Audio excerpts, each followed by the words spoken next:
Hello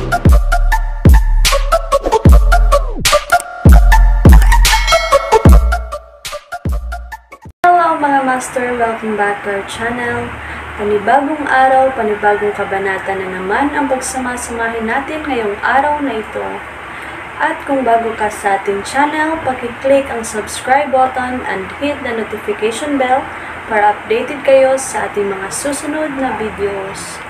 So mga master, sabay-sabay po nating pakinggan ang kabanata ngayong araw na ito tungkol sa pagbabalik ng Diyos ng digmaan. Let's go!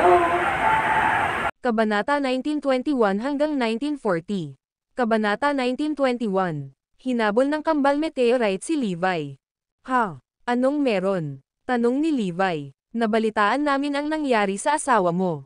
Siguradong pinagkakaguluhan ka nito, sagot ng isang lalaki.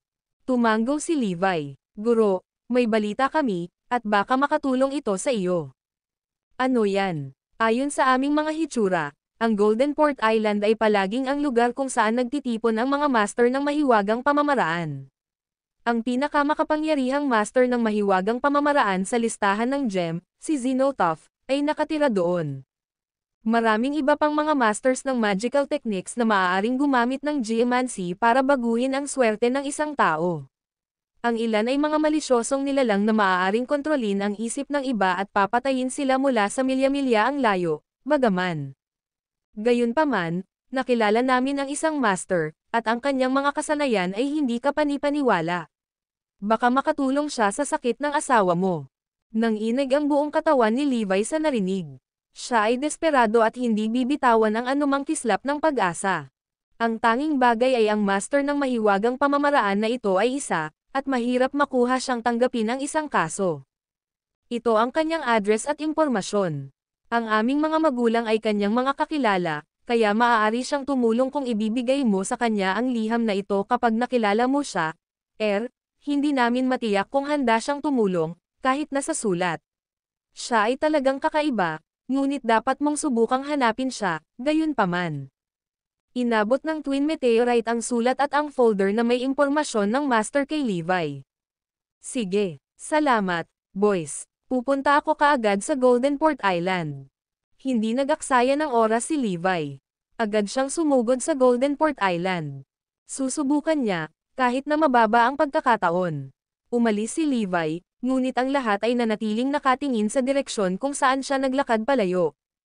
Totoo iyon para kina Josephine at Yasman. Napabuntong hininga si Josephine at nagkomento, sobrang inggit ako sa kanila. Sila ay dapat na kanyang mga alagad at maaaring makipag-usap sa kanya sa lahat ng oras. Tinuruan pa niya sila ng personal. Bakas sa boses ni Josephine ang inggit habang nagsasalita. Umiling si Yasman at tinuro, that may not be for the best. Sila ay kanyang disipulo, at hindi tayo, ngunit isipin ito mula sa ibang pananaw. Kung tayo ay kanyang mga alagad, kailangan nating kalimutan ang tungkol sa pagiging iba sa kanya. Namula si Josephine nang matapos ni Yasman ang huling pangungusap na iyon. Hindi tayo maaaring maging asawa niya kung tayo ay kanyang disipulo. At least, sa sitwasyon namin ngayon, may kuha pa rin kami sa kanya. Hoy, sa tingin mo ba ay magkakaroon tayo ng shot sa? Hindi napigilan ni Josephine ang sarili na tapusin ang natitirang bahagi ng pangungusap na iyon. Paano ko malalaman? Well, I pray for that to be possible. Nasa barko na si Levi papuntang Golden Port Island ng mga sandaling iyon. Hindi niya alam na nag-iwan siya ng ganoong kapansin-pansing impresyon sa dalawang dalaga. Siya ay nasa cabin at nagbabasa ng master ng mahiwagang pamamaraan na pinag-usapan ng Twin Meteorite. Ayaw makatawag ng atensyon ni Levi kaya nag-disguise muna siya bago sumakay sa barko. Maya-maya lang, sunod-sunod na ingay ang nagmumula sa labas. Isang server ang dumating upang kumatok sa kanyang pinto upang ipaalam ng may paghingi ng tawad, paumanhin, "Sir, ngunit may nag-book lang ng buong barko. Mangyaring sumakay ng isa pang barko sa iyong patutunguhan. Huwag mag-alala dahil i-refund namin ng buo ang iyong ticket." Ha? Na-block book na. Bulyo ni Levi. Opo, Ginoo. Please cooperate with us, sagot ng server. Anong kalokohan ang ginagawa mo? Bakit ngayon mo lang ipinaalam sa akin ang lahat ng ito pagkatapos kong makasakay na sa barko? Tanong ni Levi. Wala tayong choice, sir. Kailangan nating sundin ang utos ng ating employer. At saka, ang mga taong naka-blockbook sa barko ay hindi ordinaryong tao. Alam mo ba kung sino sila? Sila ang apo ng Diyos ng mga gambler at ang kanyang mga kaibigan, na ilan sa pinakamayamang tagapagmana sa Golden Port Island. Pinipilit nilang i-block ang pag-book ng barko, kaya ano ang magagawa natin kundi sumunod? Sagot ng server bago bumantong hininga. Ang barkong iyon ang huling nagtungo sa isla ng Golden Port. Kailangang maghintay si Levi ng isa pang araw kung hindi siya aalis doon. Kaya naman, walang paraan na isuko niya ang kanyang upuan kapag nagmamadali siyang iligtas ang kanyang asawa. Mabuti. Magkano ang inaalok nila? Doblehin ko ang alok at i-blockbook ang barkong ito. Sagot ni Levi. Ha? Hindi pwede yon. Kung maaari lamang po, makinig ka sa akin. Dapat kang mabilis na bumaba sa barko upang maiwasan ang anumang mga problema na lumitaw, payo ng server. Ngumisi si Levi at sumagot, nakasakay na ako sa barko, at walang paraan na makababa ako rito. Ganoon ba? Sinong tulala ang tumangging umalis? Ungol ng isang tao. Ang video na ito ay edited by Urban Storytelling. Kabanata 1922. Pagkatapos ng ungol na iyon, ilang dosenang tao ang nagpakita sa koridor. Ilang kabataan ang nakatayo sa harapan habang ang isang grupo ng mga bodyguard ay nakasunod na malapit sa likuran. Ang ilan ay mga erudian, habang ang iba ay mga dayuhan. Gayunpaman, ang bagay na magkakatulad ang bawat bodyguard ay lahat sila ay nakakatakot na martial artist at mga lalaking may superpower. Ang katotohanan na handa silang maging bodyguard ng mga kabataan ay nagpakita kung gaano kalakas ang mga kabataang iyon. Ang kanilang pinuno ay isang babae na may taas na halos 6 na talampakan at may mga kurba na kasing sexy ng mga figure ng isang modelo. Siya ay may magandang mukha na kayang huminga ng kahit sino. Isang nakapusod ang nakasabit ng may pagmamalaki sa likod ng kanyang ulo at ginawa siyang down to earth. Gayunpaman, ang kanyang aura ay hindi maikakailang regal at hindi malapitan. Iyon ang apo ng Diyos ng mga gambler at tagapagmana ng pamilya Hilton. Ang kanyang pangalan ay Sherry Hilton. Ang 3 pang miyembro ng kanyang gang ay si Ronald, na ang pamilya ay ang pangalawang pinakamayamang pamilya sa Golden Port Island, si Priscilla, na mula sa 4 pinakamayamang pamilya, at Freddie, na mula sa 4 na pinakamayamang pamilya. Bawat isa sa kanila ay naglabas ng hindi kapani-paniwalang aura, at halatang galing sila sa mga makapangyarihang pamilya. Ang kumpanyang itinatag ni na Levi at Zoe ay lumalaki ng husto, ngunit ang kanilang kayamanan ay malayo pa rin sa mga pamilya ng Golden Port Island. Bawat isa sa mga kabataan ay mukhang mabangis. Nablock na nila ang buong barko at hinabol ang halos lahat dito. Si Levi lang ang tumangging bumaba. As far as those rich brats were concerned, that was a taunt against them. I refuse to leave, ani Levi para sagutin ang tanong ni Sherry bago ito ngumisi. May malupit na ekspresyon sa mukha ni Sherry. Tumingin lang siya kay Levi saglit habang humarap siya sa ibang direksyon. Ang mga regular na lalaki ay palaging nabigo upang makuha ang kanyang atensyon. Hindi mahalaga kung gaano karaming mga gwapong lalaki ang mayroon sa Golden Port Island. Katulad nito, hindi mahalaga kung sila ay mga bihasang mamumuhunan, mahiwagang salamangkero, mahuhusay na martial artist, o mga lalaking may superpower. Wala ni isa sa kanila ang nakakuha ng mata niya. Si Sherry ay lubhang mapili at hindi kailanman naakit sa sinuman. O hindi bababa sa iyon ang kaso hanggang sa malaman niya ang tungkol sa lalaki na nireranggo ang numero 1 sa listahan ng GEM, ang lalaki na ang pangalan ay Levi Garrison. Ipinahayag pa niya na ang kanyang magiging asawa ay kailangang maging kasing kahanga-hanga tulad ni Levi Garrison ng listahan ng GEM. Ang kanyang mga salita ay nagulat sa buong Golden Port Island. Nakakabaliw yun. Ilang lalaki ang makakamit ang antas na iyon ng tagumpay at kapangyarihan. Ang lalaki ay nireranggo ang numero 1 sa listahan ng GEM, alang-alang sa langit. Ang hindi alam ni Sherry ay nasa harapan na pala niya ang taong hinahangaan niya na si Levi Garrison. Kaya naman agad siyang nawalan ng interes sa kanya pagkatapos niyang tumingin sa kanya. Si Priscilla naman ay medyo napanganga. Napansin niyang kakaibang kalmado si Levi. He never batted an eye kahit lapitan namin siya ng napakaraming lalaki. Oy, ikaw. F*** sick out of here, Masungit at naiinip na hiling ni Freddy. Hindi nagpatinag si Levi. Sa halip, gumanti siya, bakit ako? Dapat kayong mga junior ang lumayas dito. Isang pangungusap lang ang kailangan para maakit ang atensyon ng lahat. Tinitigan siya ng mga ito. Maging si Sherry ay hindi napigil ang lumingon sa kanya.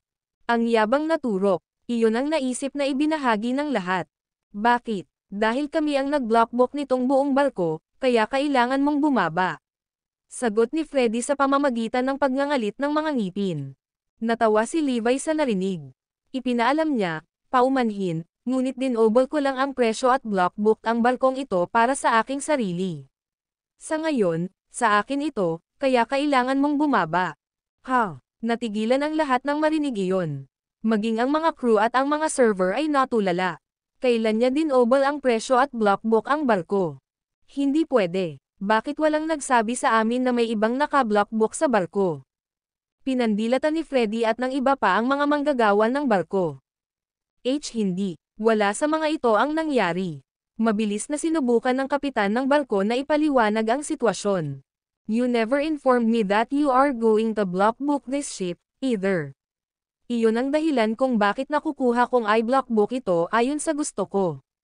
At saka, nauna na ako dito, kaya kailangan ko munang mag-offer bago nyo gawin, putol ni Levi.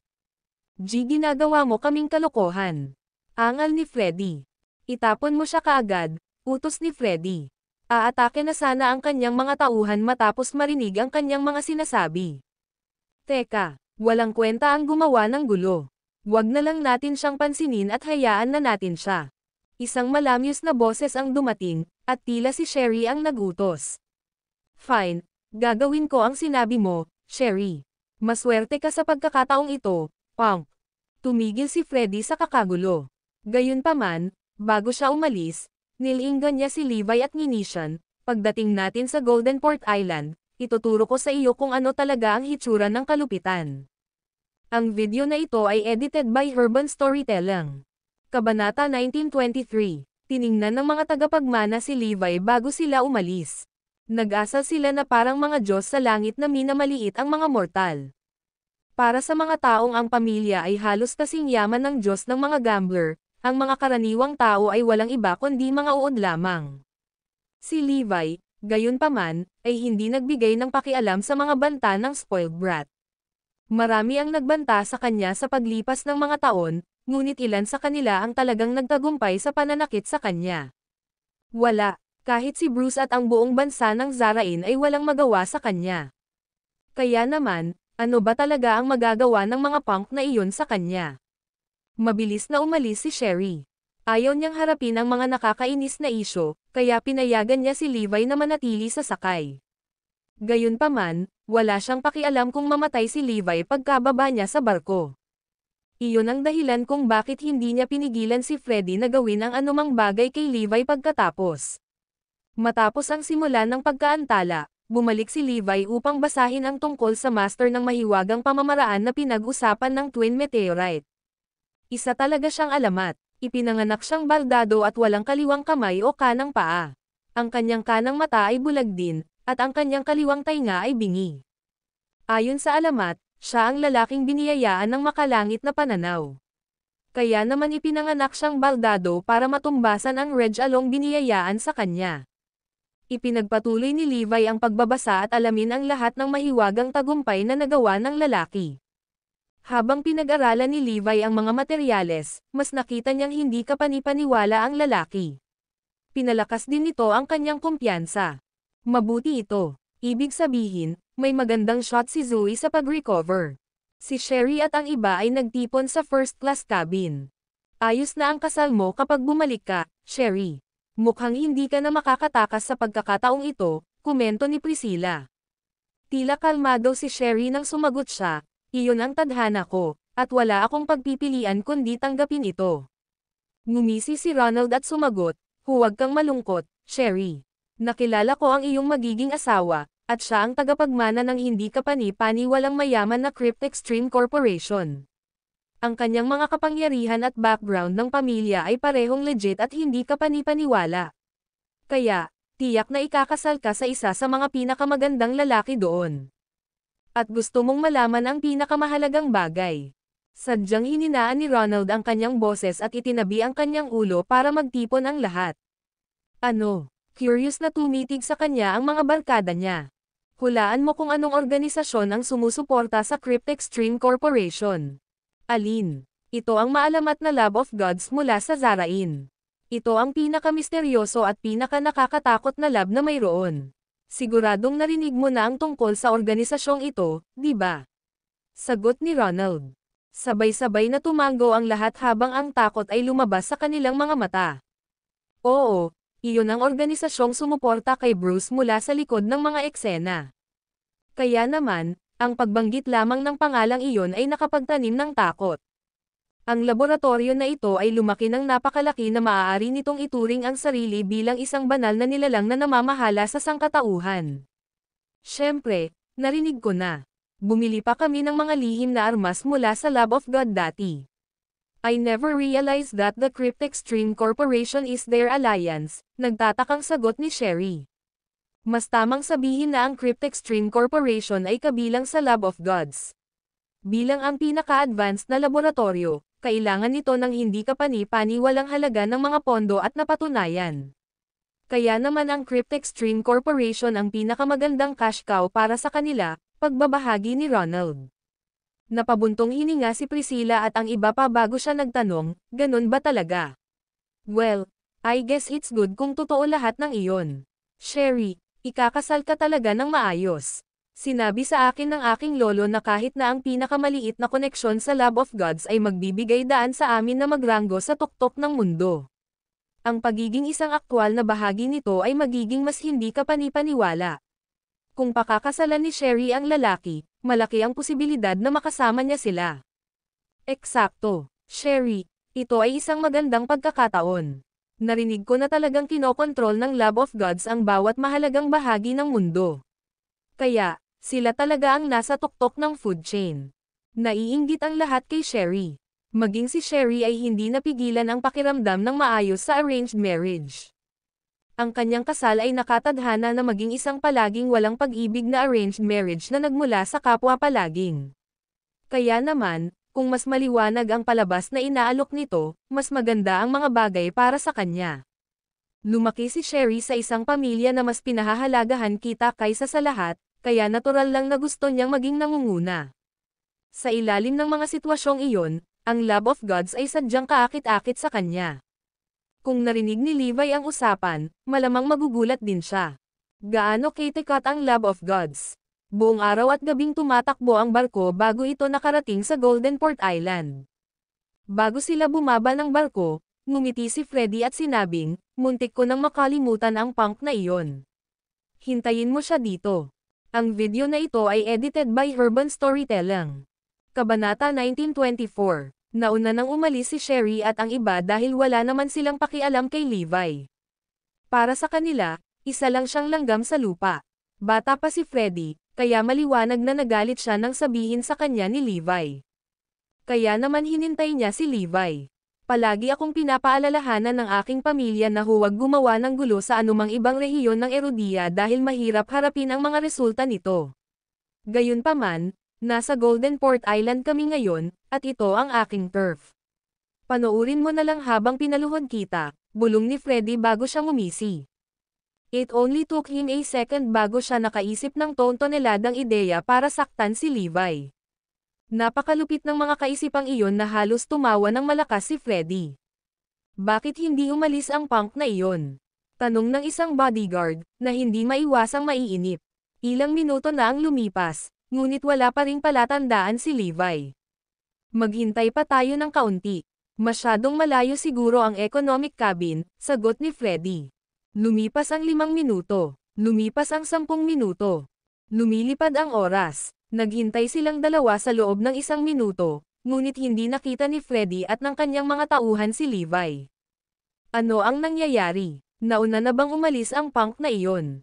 Bulyo ni Freddy, na nagsimula ng maghinala. Hindi pwede yon. Nagbabantay kami sa pasukan mula nang makarating ang barko malapit sa daungan. Walang umalis sa barko. Ordinaryong tao lang ang punk na iyon, kaya hindi siya makakaalis nang hindi natin napapansin, mariing sinabi ng isang gwardya. Lahat sila ay hindi kapani-pani walang mga mandirigma, kaya walang paraan na makawala ang isang tao nang hindi nila napapansin. Imposible lang. Hindi nagduda si Freddy sa sinabi ng kanyang mga tauhan. Nagtatago ba ang punk na iyon sa barko dahil natatakot siyang habulin ko siya? Bulyo ni Freddy, na akala niya iyon lang ang may katuturan. Posible. Nagningning ang mga mata ng mga lalaki. Kung gayon, hanapin ang barko ngayon. At mag-iwan ng ilang lalaki dito para magbantay. Mahigit 10 sa mga bodyguard ni Freddy ang sumakay sa barko upang hanapin si Levi. Sa kasamaang palad, hindi nila siya mahanap kahit saan, kahit na pagkatapos nilang hanapin ang bawat pulgada ng lugar. Ano ang hinahanap mo? Tanong ng isang manggagawa sa barko. Nasaan ang punk na iyon? Tanong ni Freddy. Oh, siya. Bumaba siya sa barko ilang taon na ang nakalipas. Wala masyadong tao sa barko kaya naman si Levi ang pinapansin ng mga server. Nakita nila ng sarili nilang mga mata si Levi na tumalon sa barko. Ano? Umalis siya. Kailan yun nangyari? Si Freddy at ang kanyang mga tauhan ay natulala. Mga 20 minuto ang nakalipas. Hindi pwede yon. Nagbabantay kami dito 20 minutes ago, kaya hindi siya nakaalis. Giit ni Freddy. Napangiti ang trabahador sa pagkagalit at sumagot, tiningnan ko ang relo nang makita kong tumalon siya, kaya sigurado akong nakuha ko ang tamang oras. Totoo iyon. Nakita naming lahat ang lalaki na umalis 20 minuto na ang nakakaraan, sabi ng iba pang crew. Natigilan si Freddy at ang kanyang mga tauhan dahil masasabi nilang hindi nagsisinungaling ang mga trabahador. What the hell? Paano mawawala ang isang tao sa manipis na hangin ng ganoon? Nakabantay kami sa buong oras, kaya paano siya nadulas mula mismo sa ilalim ng aming mga ilong? Iyon ay hindi posible, maliban kung ang taong iyon ay. Ang tanging ibang paliwanag na maaari nilang maisip ay si Levi ay hindi isang ordinaryong tao. Sa halip, siya ay isang mahusay na mandirigma na mas malakas kaysa sa lahat sa paligid. Ngunit hindi iyon malamang. Sa tingin mo ba ay alam niya na nagbabantay kami, kaya tumalon siya sa dagat at lumangoy? Mungkahi ng isang bantay. Oo, posible iyon. Akala ng lahat na may perpektong kahulugan.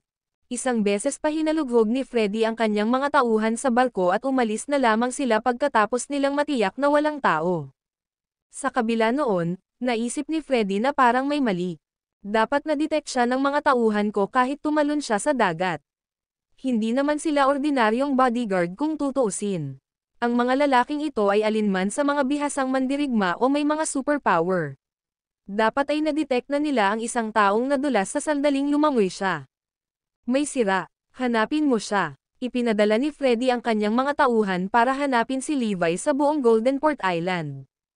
Sa sandaling iyon, si Levi ay nasa gitna na ng abalang distrito.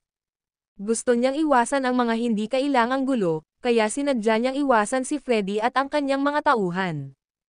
Ang video na ito ay edited by Urban Storytelling. Kabanata 1925. Hindi naman siguro takot si Levi sa maisip na punk na iyon. Iniisip lang ng una na magulo. Isa pa, tamad siyang makipaglaban. Ang mga punk na iyon ay hindi karapat-dapat sa akin na lumaban, gayunpaman. Dumiretso si Levi upang hanapin ang master ng mahiwagang pamamaraan na sinabi sa kanya ng kanyang mga alagad. Agad namang sumama si Freddy kay Sherry at sa iba pa. Grabe ka, Freddy. May nangyari ba? Tanong ni Sherry nang maramdaman niyang may mali. Panunokso ni Ronald. Dude, hindi ka naman binugbog ng punk na iyon, di ba?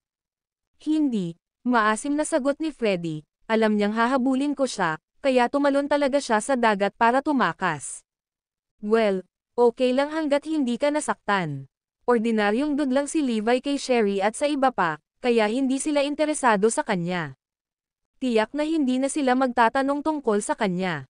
Hindi nagtagal ay nakarating na sila sa isang manor na napakaranggal na tila isang palasyo. Mayroong libu-libong bodyguard, at ang mga lihim na gwardya ay nasa lahat ng dako. Bawat bodyguard ay armado rin ng mga advanced na armas. Iyon ang tirahan ng pamilya Hilton, Manor of Ultimate Dragonite. MS. Si Sherry, ang tagapagmana ng Cryptex Stream Corporation ay darating bukas sa Golden Port Island. May chismis na isa siyang alamat sa Zarain, At sa totoo lang, walang binata kay Herodia ang makakalaban niya.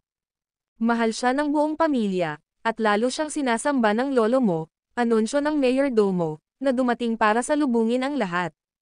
Habang ginagawa niya iyon ay walang katapusan niyang pinuri ang nobyo ni Sherry.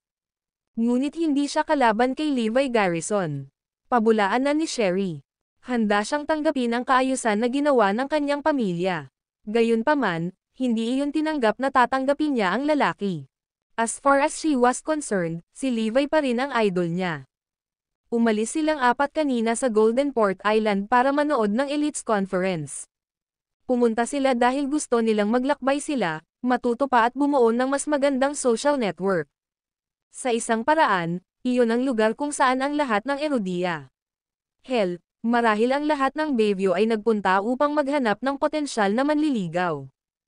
Humahanga sina Sherry at Priscilla sa mga lalaki doon, hanggang sa lumitaw si Levi nang wala sa oras. Ninakaw niya ang palabas at nakuha ang daan-daang kahangahangang mga batang talento upang ituring siya bilang kanilang Panginoon. Nag-iwan iyon ng hindi kapani-paniwalang impresyon sa mga kababaihan. Higit pa rito, si Levi ay mas matanda lamang sa kanila ng ilang taon. Ang kanyang ay hindi maikakailang kaakit-akit at karismatiko rin. Matapos makita kung gaano kahanga-hanga si Levi, naging malinaw ang lahat kay Sherry. Ang tagapagmana ng Cryptex Stream Corporation ay walang iba kundi isang taong kumikita sa Lab of Gods. Levi Garrison. Nako, dapat magmadali ang lahat sa loob dahil gustong malaman ng iba kung ano ang nangyari sa Elites Conference. Dinala ng mayordomo si Sherry at ang kanyang mga barkada sa manor pagkatapos noon. Ang bawat pulgada ng asyenda ay maluho, at ang bawat palamuti ay hinihigit sa kung ano ang maaaring gawin ng karaniwang tao sa isang buhay. Sa loob ng conference room na kasing hari ng isang palasyo, nandoon lahat ng mga pangunahing miyembro ng pamilya Hilton. Natural, ang padre de pamilya ay walang iba kundi ang Diyos ng mga gambler na si Johannes Hilton. Isa siyang alamat sa Golden Port Island, at walang nakakaalam kung gaano siya kayaman o kung gaano karaming matalinghagang trump card ang mayroon siya. Isang bagay ang sigurado, bagaman walang sino man sa Golden Port Island ang nangahas na saktan siya. Kahit na ang mga makapangyarihang martial artist at mga master ng mahiwagang pamamaraan ay magiging magalang sa kanya. Ganyan kalakas ang Diyos ng mga gambler. May hawak siyang tungkod na may ulo ng dragon at mukhang makapangyarihan. Ang ilan sa mga taong nakaupo sa tabi niya ay kanyang mga kapatid, ngunit karamihan ay kanyang mga supling. Si Johannes ay may 4 na lehitimong anak, ngunit ang sabi-sabi ay mayroon siyang higit sa 10 anak. Isang matamis na ngiti lang ang sumilay sa malungkot na ekspresyon ni Johannes matapos niyang makitang bumalik na si Sherry. Sa lahat ng apo niya, si Sherry ang paborito niya. Nagpalitan ng kasiyahan ang lahat. Pagkatapos ay nagtanong si Johannes, Sherry, may natutunan ba sa Elites Conference? O baka mabigyan mo kami ng pangkalahatang ideya kung ano ang nangyari doon? Nagsimulang makilala ni Sherry at ng kanyang barkada ang lahat ng nakita nila sa Elites Conference. Napabuntong hininga ang lahat sa pagtataka. Lolo, ang taong lubos na nagpahanga sa akin ay si Levi Garrison, na nasa tuktok ng listahan ng diamante, ang sabi ni Sherry habang inilarawan niya si Levi ng detalyado. Isang mahalagang miyembro ng pamilyang Hilton ang nagsabi, gaano kaganda kung si Levi Garrison ay bahagi ng aming pamilya. Si Johannes ay tumingin ng masama at pinagalitan, hindi kahit sa panaginip mo. Ang video na ito ay edited by Urban Storytelling. Kabanata 1926. Sino sa tingin mo si Levi Garrison? Siya ang tagapagmana ng Fiery Demon at isang natatanging puwersa ng kasamaan. Ang lalaking iyon ay numero 1 sa listahan ng gem, at kahit si Bruce mula sa Lab of Gods ay hindi siya kayang talunin. Impyerno, napakalakas ng lalaki kaya tinanggihan niya ang imbitasyon mula sa Sacred Organization. Paano magiging kapantay ang pamilya Hilton, sa isang makapangyarihang nilalang na tulad niyan? Huwag na huwag ka nang magkomento ng ganito. Hindi makakabuti sa amin kung maririnig ka ng iba. Kahit na hindi tayo pinapansin ni Levi, ang kanyang mga nasasakupan, ang 7 fins, ay maaari pa ring magdulot ng malaking problema sa atin. Galit na sigaw ni Johannes. Tay, ganoon ba talaga Kate Cut si Levi? Tanong ng tiyuhin ni Sherry na si Terrell Hilton. Ngumisi si Johannes at sumagot, mas delikado pa siya kaysa sa naiisip mo. Hayaan akong ilagay ito sa ganitong paraan. Kung sakaling makarating siya sa Golden Port Island, walang makakalaban sa kanya. Tiyak na hindi namin kayang saktan ang lalaki. Napabuntong hininga si Terrell at sumagot, totoo. Ang pinakamakapangyarihang nilalang sa Golden Port Island ay si Zinotov, ngunit siya ay nireranggo sa likod ni Levi sa listahan ng gem. Kaya naman, walang paraan na makakalaban niya si Levi. Kung sakaling dumating si Levi sa Golden Port Island, mababaligtad ang lugar, at walang magagawa ang sino man tungkol dito. Umirap si Freddy at nagtanong, kung engaged na si Sherry kay Levi, ibig sabihin hindi na niya kailangang pakasalan ang tagapagmana ng Cryptextreme Corporation. Bahagyang natigilan si Johannes, ngunit kalaunan ay sumagot siya, posible iyon, pero nabalitaan ko na kasal na si Levi at may anak. Bukod dito, ang tagapagmana ng Cryptextreme Corporation ay may magandang kinabukasan. Unti-unting lumalabo ang tingin ni Sherry. Sherry, huwag ka nang magpantasya pa. Tandaan na ang tagapagmana ng Cryptextreme Corporation ay narito bukas at makikipag-ugnayan sa kanya ng maayos. Ang pagsasama-sama ng puwersa sa Cryptextreme Corporation sa pamamagitan ng kasal, pagkatapos ay naging kaanib sa Love of Gods. Iyon ang dapat na layunin ng ating pamilya. Naiintindihan, sagot ng iba habang tumatango. Hindi nagtagal ay umalis na si Freddy at ang iba pa.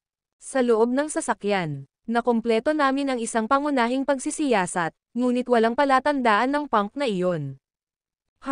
Bakit pakiramdam ko ay medyo misteryoso ang lalaki?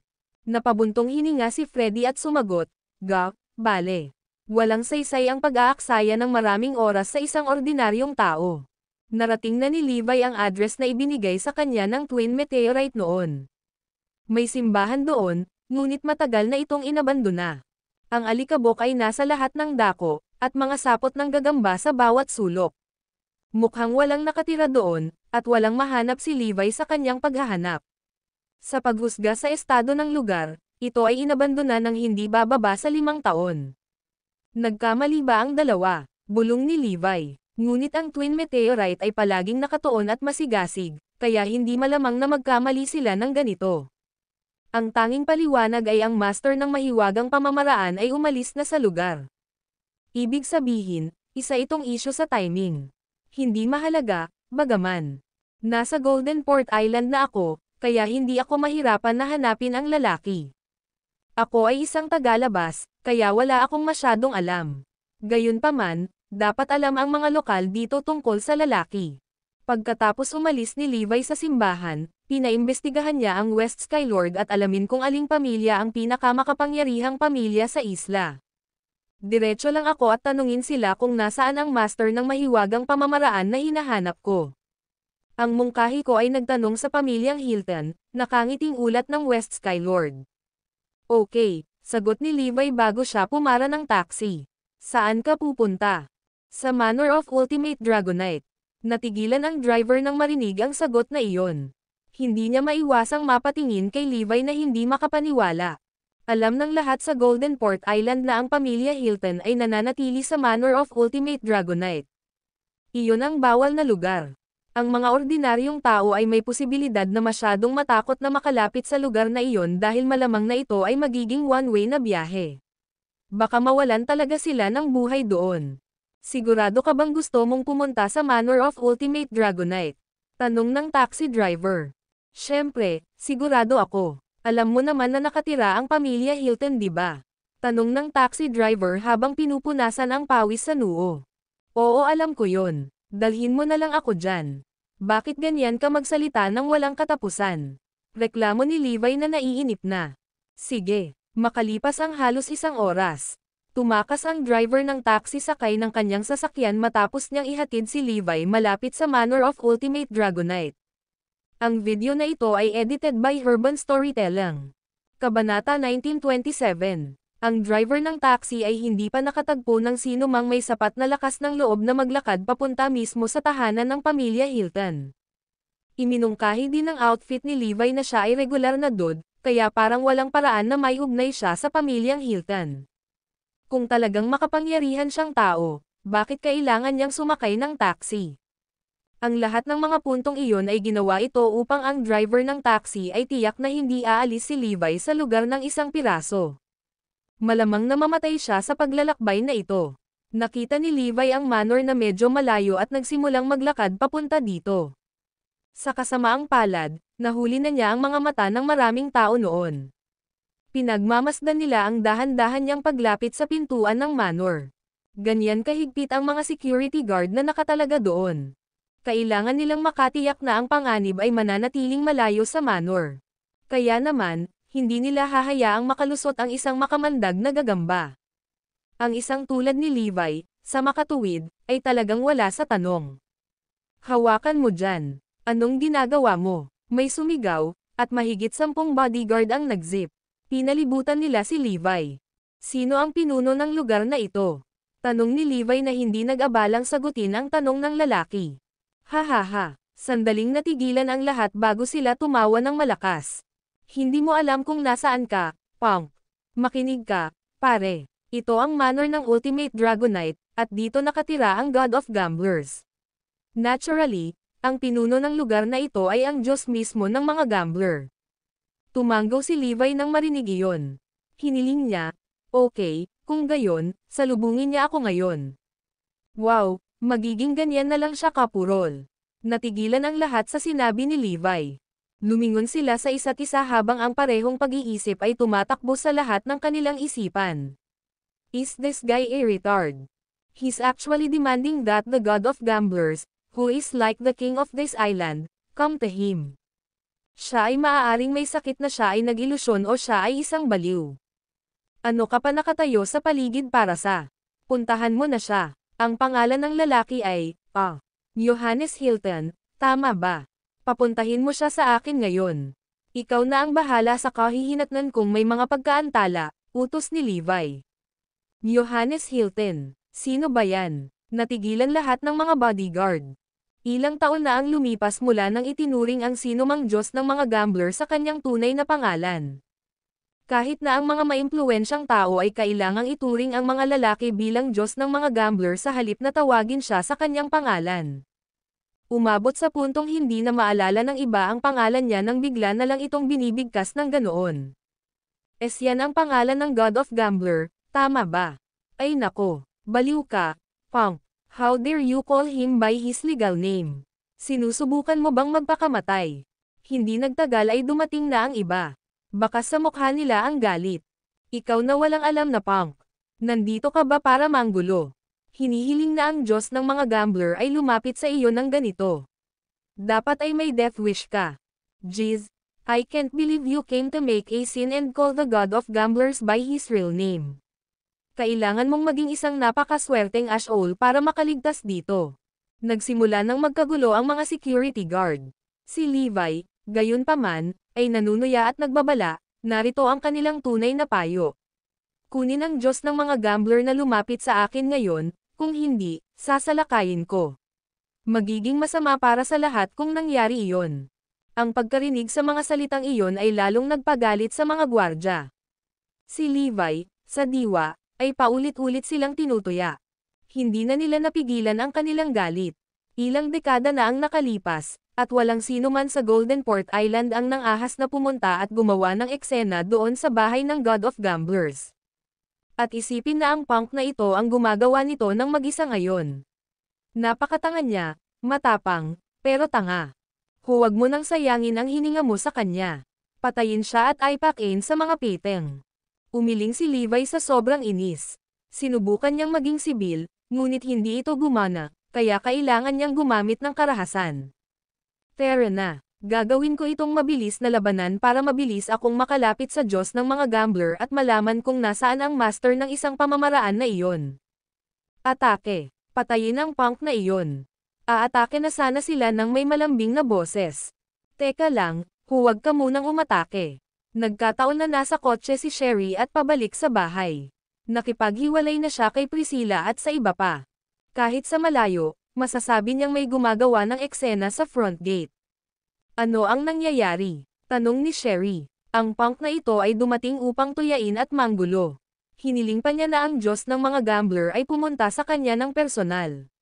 He went as far as claiming that he would fight his way in, if that is what it takes, agad na ulat ng security guard.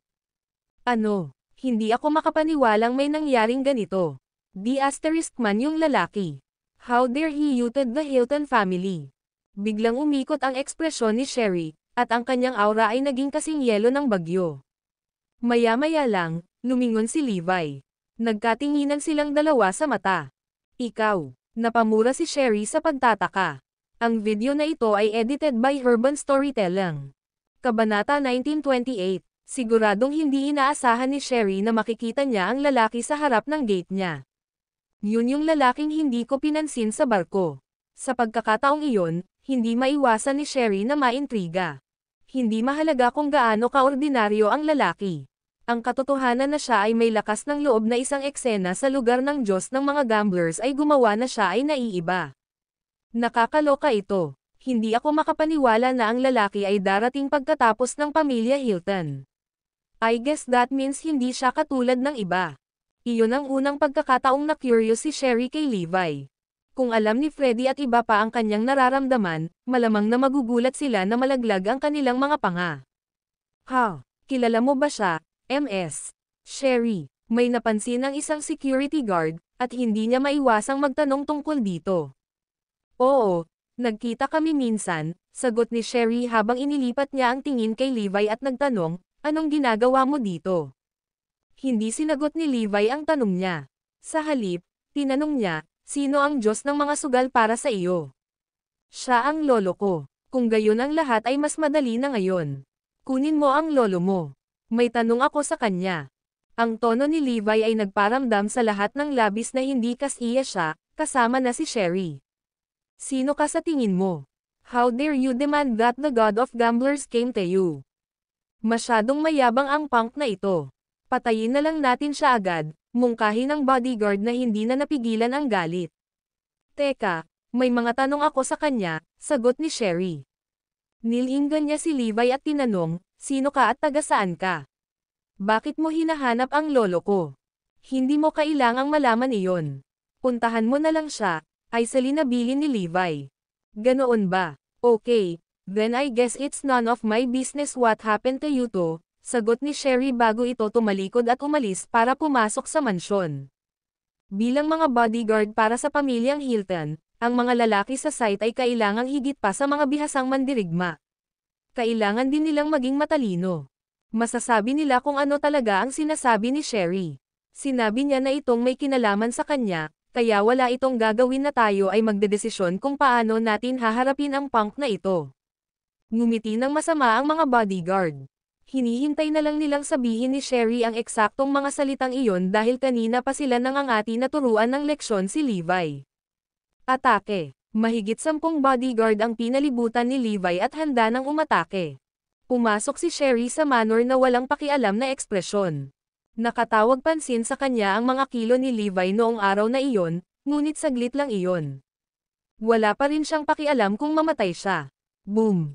Bang! Basag! Gayunpaman, nang makarating si Sherry sa harap ng pintuan, narinig niya ang isang malakas na boses at isang mabigat na metal na bagay ang lumipad. Lumapag ito sa tabi ng front door. Nakita niya, sa sarili niyang mga mata, na ang gate ng Manor of Ultimate Dragonite ay sinipa. Iyon ay isang regular na tao lamang, gayunpaman, ibinagsak niya ang gate sa isang sipa. Napahinto agad si Sherry sa paglalakad. Nawala ang kawalang interes sa mukha niya at napalitan ng pagtataka. Sa sandaling iyon, ganap na blanko ang kanyang isip. Hindi siya makapagrehistro ng anumang impormasyon, at simula pa lang ang lahat. Boom! Boom! Boom! Sinubukan ng mga security guard na pigilan si Levi, ngunit ang bawat isa sa kanila ay napunta sa lupa na parang sirang gate. Pagkaraan ng 10 malakas na boom, opisyal na nabagsak ang gate. Ang mga security guard na nakahandusay sa lupa ay pawang nakakulot na parang nilutong hipon, at ang kanilang mga hinanakit na helanghing ay walang katapusan. Doon unti-unting bumabalik ang isip ni Sherry. Lumingon siya at nakita kung paano nakatayo si Levi sa di kalayuan. Ganoon siya kalakas. Ang aming mga bodyguard ay napakalakas at bihasa. Gayunpaman, hindi nila mapipigilan ang mahinang bagay na iyon. Siguradong iba siya. Nanginginig ang mga paa ni Sherry. Sa wakas ay nirehistro ng kanyang isip ang nakagigimbal na katotohanang ipinakita sa kanyang harapan. Sa sandaling iyon, ang malakas na ingay ay nakatawag din ng atensyon ng pamilya Hilton. Ang pagkasira ng gate, sa partikular, ay isang malaking alalahanin. Ito ay isang malubhang issue. Ang mga tao sa loob ng manor, at ang mga nasa paligid nito, ay patuloy na nagpapakita. Maging ang mga miyembro ng konseho ng pamilya Hilton ay inalerto. Lumapit si Terrell at ang kanyang barkada. Anong nangyari? Anong meron? Nagbulungan tuloy ang karamihan. May nangyaring kakilakilabot. May pumasok sa Manor of Ultimate Dragonite at nasugatan ang mahigit 10 sa aming mga tauhan. Itaas ang alarma. Ngayon na. Agad namang nag-alarm ang bodyguard sa front gate. Sa kasamaang palad, pinalala lang nito ang isyu. Napuno ng umaalingaw-ngaw na sirena ang bawat sulok ng Manor of Ultimate Dragonite. Tila kahit si Johannes ay maaalarma. Ang video na ito ay edited by Urban Storytelling. Kabanata 1929. Gaya ng hinala, nagpakita si Johannes kasama ang ilan sa kanyang mga bodyguard. Libu-libong mga bihasang mandirigma sa ilalim ng sweldo ng pamilya Hilton ay nagtipon din sa paligid. Iyon ang unang pagkakataon na may nangyaring ganoon mula noong itinatag ang pamilya Hilton. May samando talaga sa pamilya Hilton sa sarili nilang tahanan. Hindi iyon narinig. Ang alarma ay hindi itinaas sa loob ng mga dekada, at ang katotohanang tumunog ito sa sandaling iyon ay naglagay sa buong pamilya ng Hilton sa mataas na alerto. Ang bawat modernong sandata ay pinaputok. 99% ng lahat ng mga bihasang mandirigma na tinanggap ng pamilya Hilton ay nagtipon kaagad. Maging ang mga puwersa ng Diyos ng mga gambler na nakatalaga sa buong Golden Port Island, ay nagpadala kaagad ng kanilang mga tauhan. Ang iba pang makapangyarihang pamilya sa Golden Port Island ay nag-alok din ng tulong. In short, nagkagulo kaagad ang buong Golden Port Island. Tila nabaligtad ng mga suntok ni Levi ang Golden Port Island.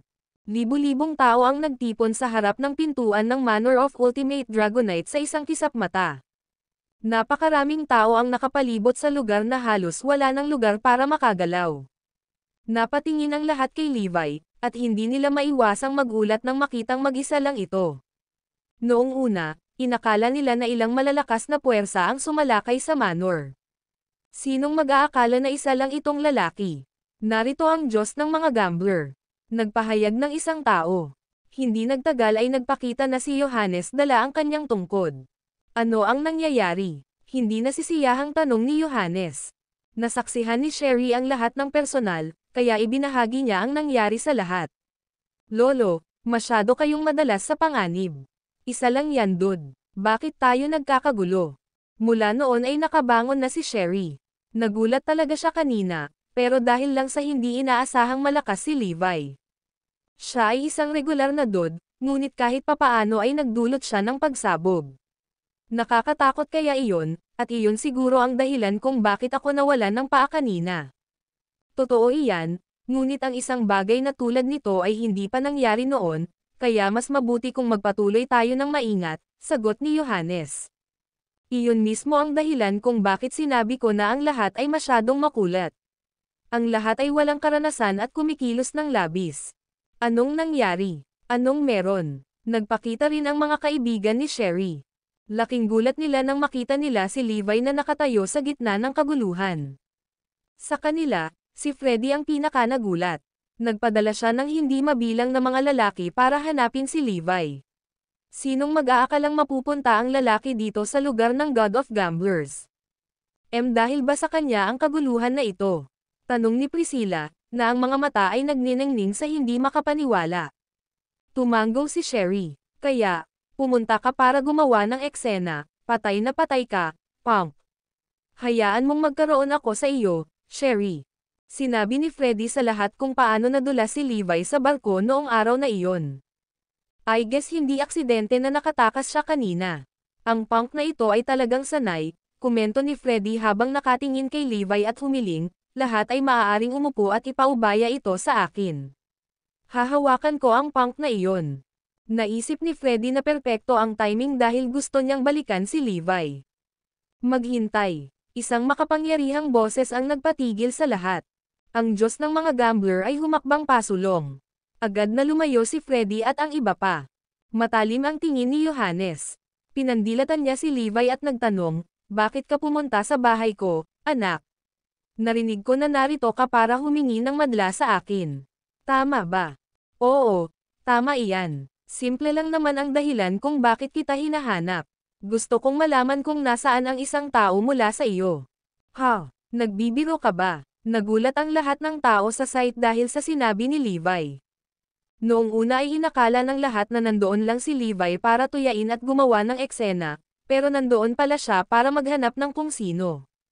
Natigilan si Sherry. Natigilan si Johannes. Walang imak ang lahat.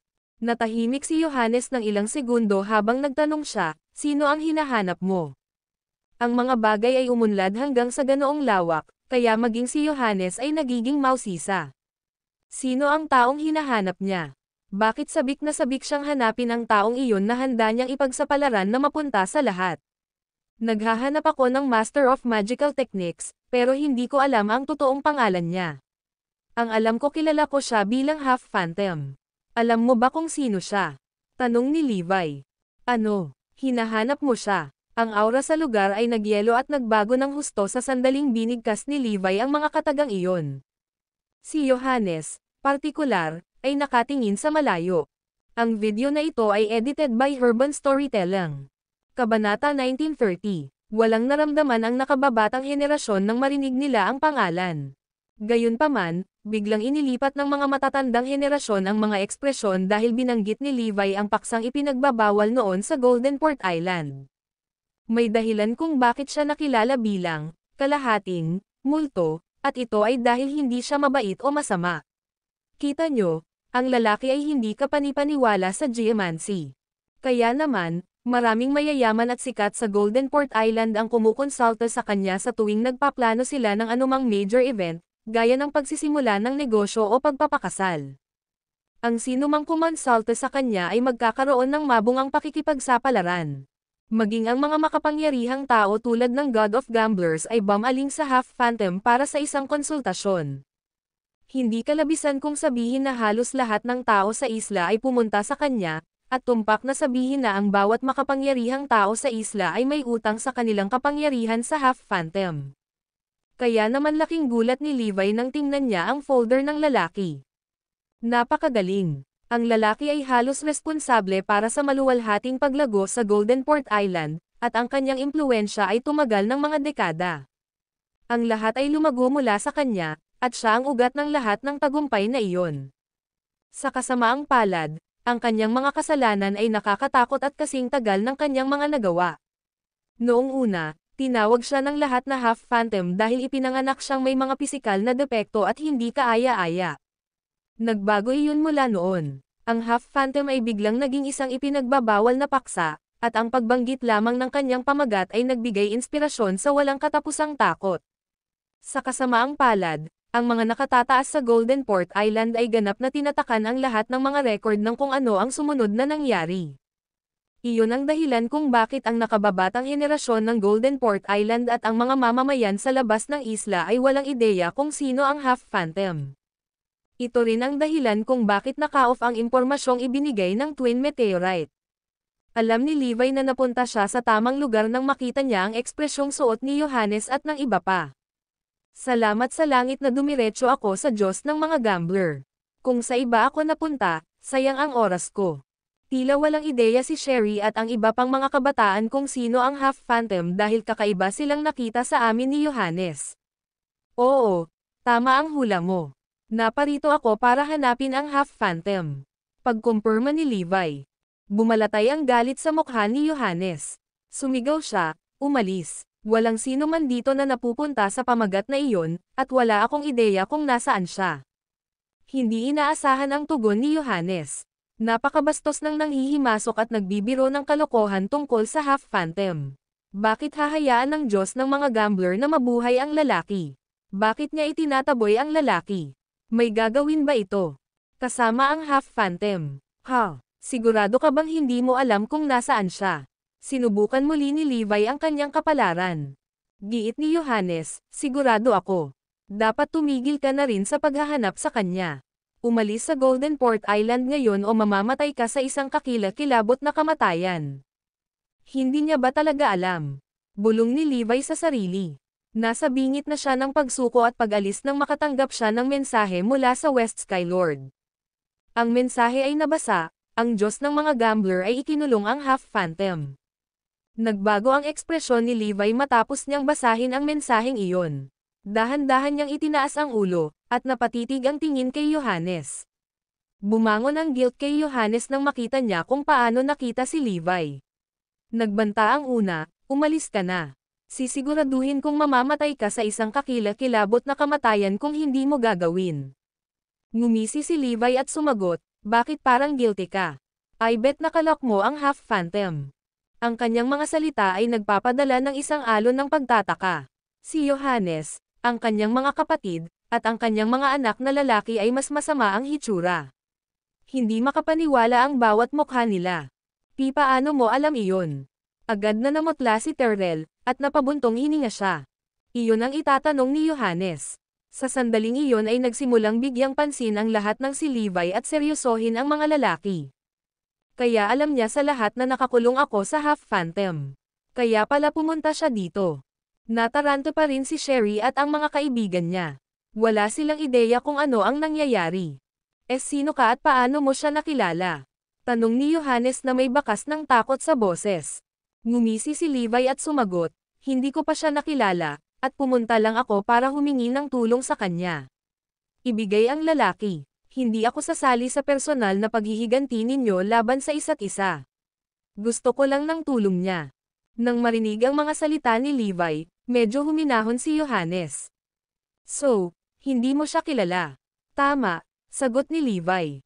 Hahaha, ang video na ito ay edited by Urban Storytelling. Kabanata 1931. Biglang tumawa ng malakas si Johannes. Nakangiti rin si Terrell at iba pa. Akala ko, kanya or family or something. I can't believe you're just a random nobody, chuckled Terrell. Natural, alam ni Levi kung ano ang tunay nilang pinagtatawanan. Nang unang banggitin ni Levi ang Half-Phantom, ipinalagay ni Johannes at ng iba pa na si Levi ay disipulo o pamilya ng Half-Phantom. Iyon ang dahilan kung bakit sila natakot. Nag-aalala sila na naroon siya para iligtas ang lalaki o para maghayganti. Ang pag-alam na naroon lamang si Levi para humingi ng tulong sa lalaki ay napawi ang takot sa mga Hilton. Mer, papatayin na lang natin siya. Hindi namin maaaring ipaalam sa sino man na nakakulong ang Half-Phantom namin, kaya dapat siyang mamatay. Ilalabas na sana ni Johannes ang utos ng pagpatay nang matalo siya ni Levi. Nagbabala ang huli, mas mabuting ibigay mo ang lalaki ng hindi nakikigulo. Huwag mo akong ipaglaban sayo. Si Levi ay walang takot at sisirain ang anumang sagabal sa kanyang daraanan para lamang mailigtas ang kanyang asawa. Natigilan ang lahat ng naroon sa sinabi ni Levi. Kailan ba nabantaan ang pamilya Hilton noon? Matapang ka, punk. Tinakat mo talaga kami. Sige, hayaan mo akong linawin ito sa iyo. Hindi ko siya ibibigay, para makalimutan mo ito. Ikaw ay isang medyo may kasanayang tao, kaya bibigyan kita ng pagkakataon. Lumuhad at humingi ng tawad ngayon, at baka palalayain na lang kita. Sagot ni Johannes. Gayunpaman, hindi niya ginawa ang alok na iyon dahil sa kabaitan. Ang isang taong tulad ni Johannes ay may mga mata lamang sa mga kita at pakinabang. Kaya naman, walang halaga sa kanya ang buhay ng tao. Sa kasamaang palad, siya ay dumaan sa isang paglilinis. Isang lihim at mapamaing kaibigan ang nagsabi sa kanya na mas mabuti kung iwasan niya muna ang anumang pagdanak ng dugo sa ngayon. Iyon ang dahilan kung bakit pinabayaan ni Johannes si Levi. Kung hindi iyon ang kaso, tiyak na ipapatay niya si Levi dahil nalaman ng huli ang napakalaking sikreto. Ano pang hinahantay mo? Ang aking lolo ay maawain at hinahayaan kang mabuhay. Lumuhad ka at humingi ng tawad, udyok ni Sherry. Pinuri rin ng lahat sa site si Johannes sa pagiging maawin. Si Levi naman ay natuwa. Gusto nila akong patayin. Parang may kapangyarihan silang gawin iyon. Paano ito? Bibigyan ko ng pagkakataon ang lahat ng nandito. Ibigay ang Half-Phantom sa loob ng 24 na oras, at magpapanggap ako na wala sa mga ito ang nangyari kailanman. Kung hindi ko pa nakikita ang lalaki noon, kailangan mong tiisin ang lahat ng kahihinatnan nito. Ipapabagsak ko ang Manor of Ultimate Dragonite at hahanapin ko mismo ang lalaki. Mabangis na babala ni Levi. Ikaw, natigilan ang lahat ng mahigit 10 segundo matapos marinig ang sinabi ni Levi. Ilang dekada na ang nakalipas. Walang sino man ang nang-ahas na tuyain ang pamilya Hilton, at tiyak na hindi nagkaroon ng lakas ng loob na banta sila. Iyon ang unang pagkakataon na nangyari ito. At talagang binigay niya sa amin ang oras at petsa kung kailan niya gagawin ang kanyang pagbabanta. Kahihiyan. Kumpleto, lubos na kahihiyan. Galit na galit ang bawat miyembro ng pamilya Hilton na namula sa kanilang mukha nang marinig ang insultong iyon. Talagang nalampasan ni Levi ang linya noong panahong iyon, kaya walang paraan na maaaring pigilan ng sino man ang kanilang galit. Patayin siya! Patayin siya! Nagsisigawan ang karamihan. Kinawayan ni Terrell ang kanyang kamay at nagutos, patayin siya. Dapat mamatay ang sino mang nagbanta sa pamilya Hilton. Sisalakay na sana ang mga bihasang bodyguard nang mag-utos si Johannes. Teka. Hayaan mo siya ngayon. Gusto kong makita kung ano ang magagawa niya kung hindi ko ibigay ang Half Phantom bukas. Si Johannes ay nakangiti ng husto sa oras na iyon. Sa ganang kanila, si Levi ay isa lamang langgam.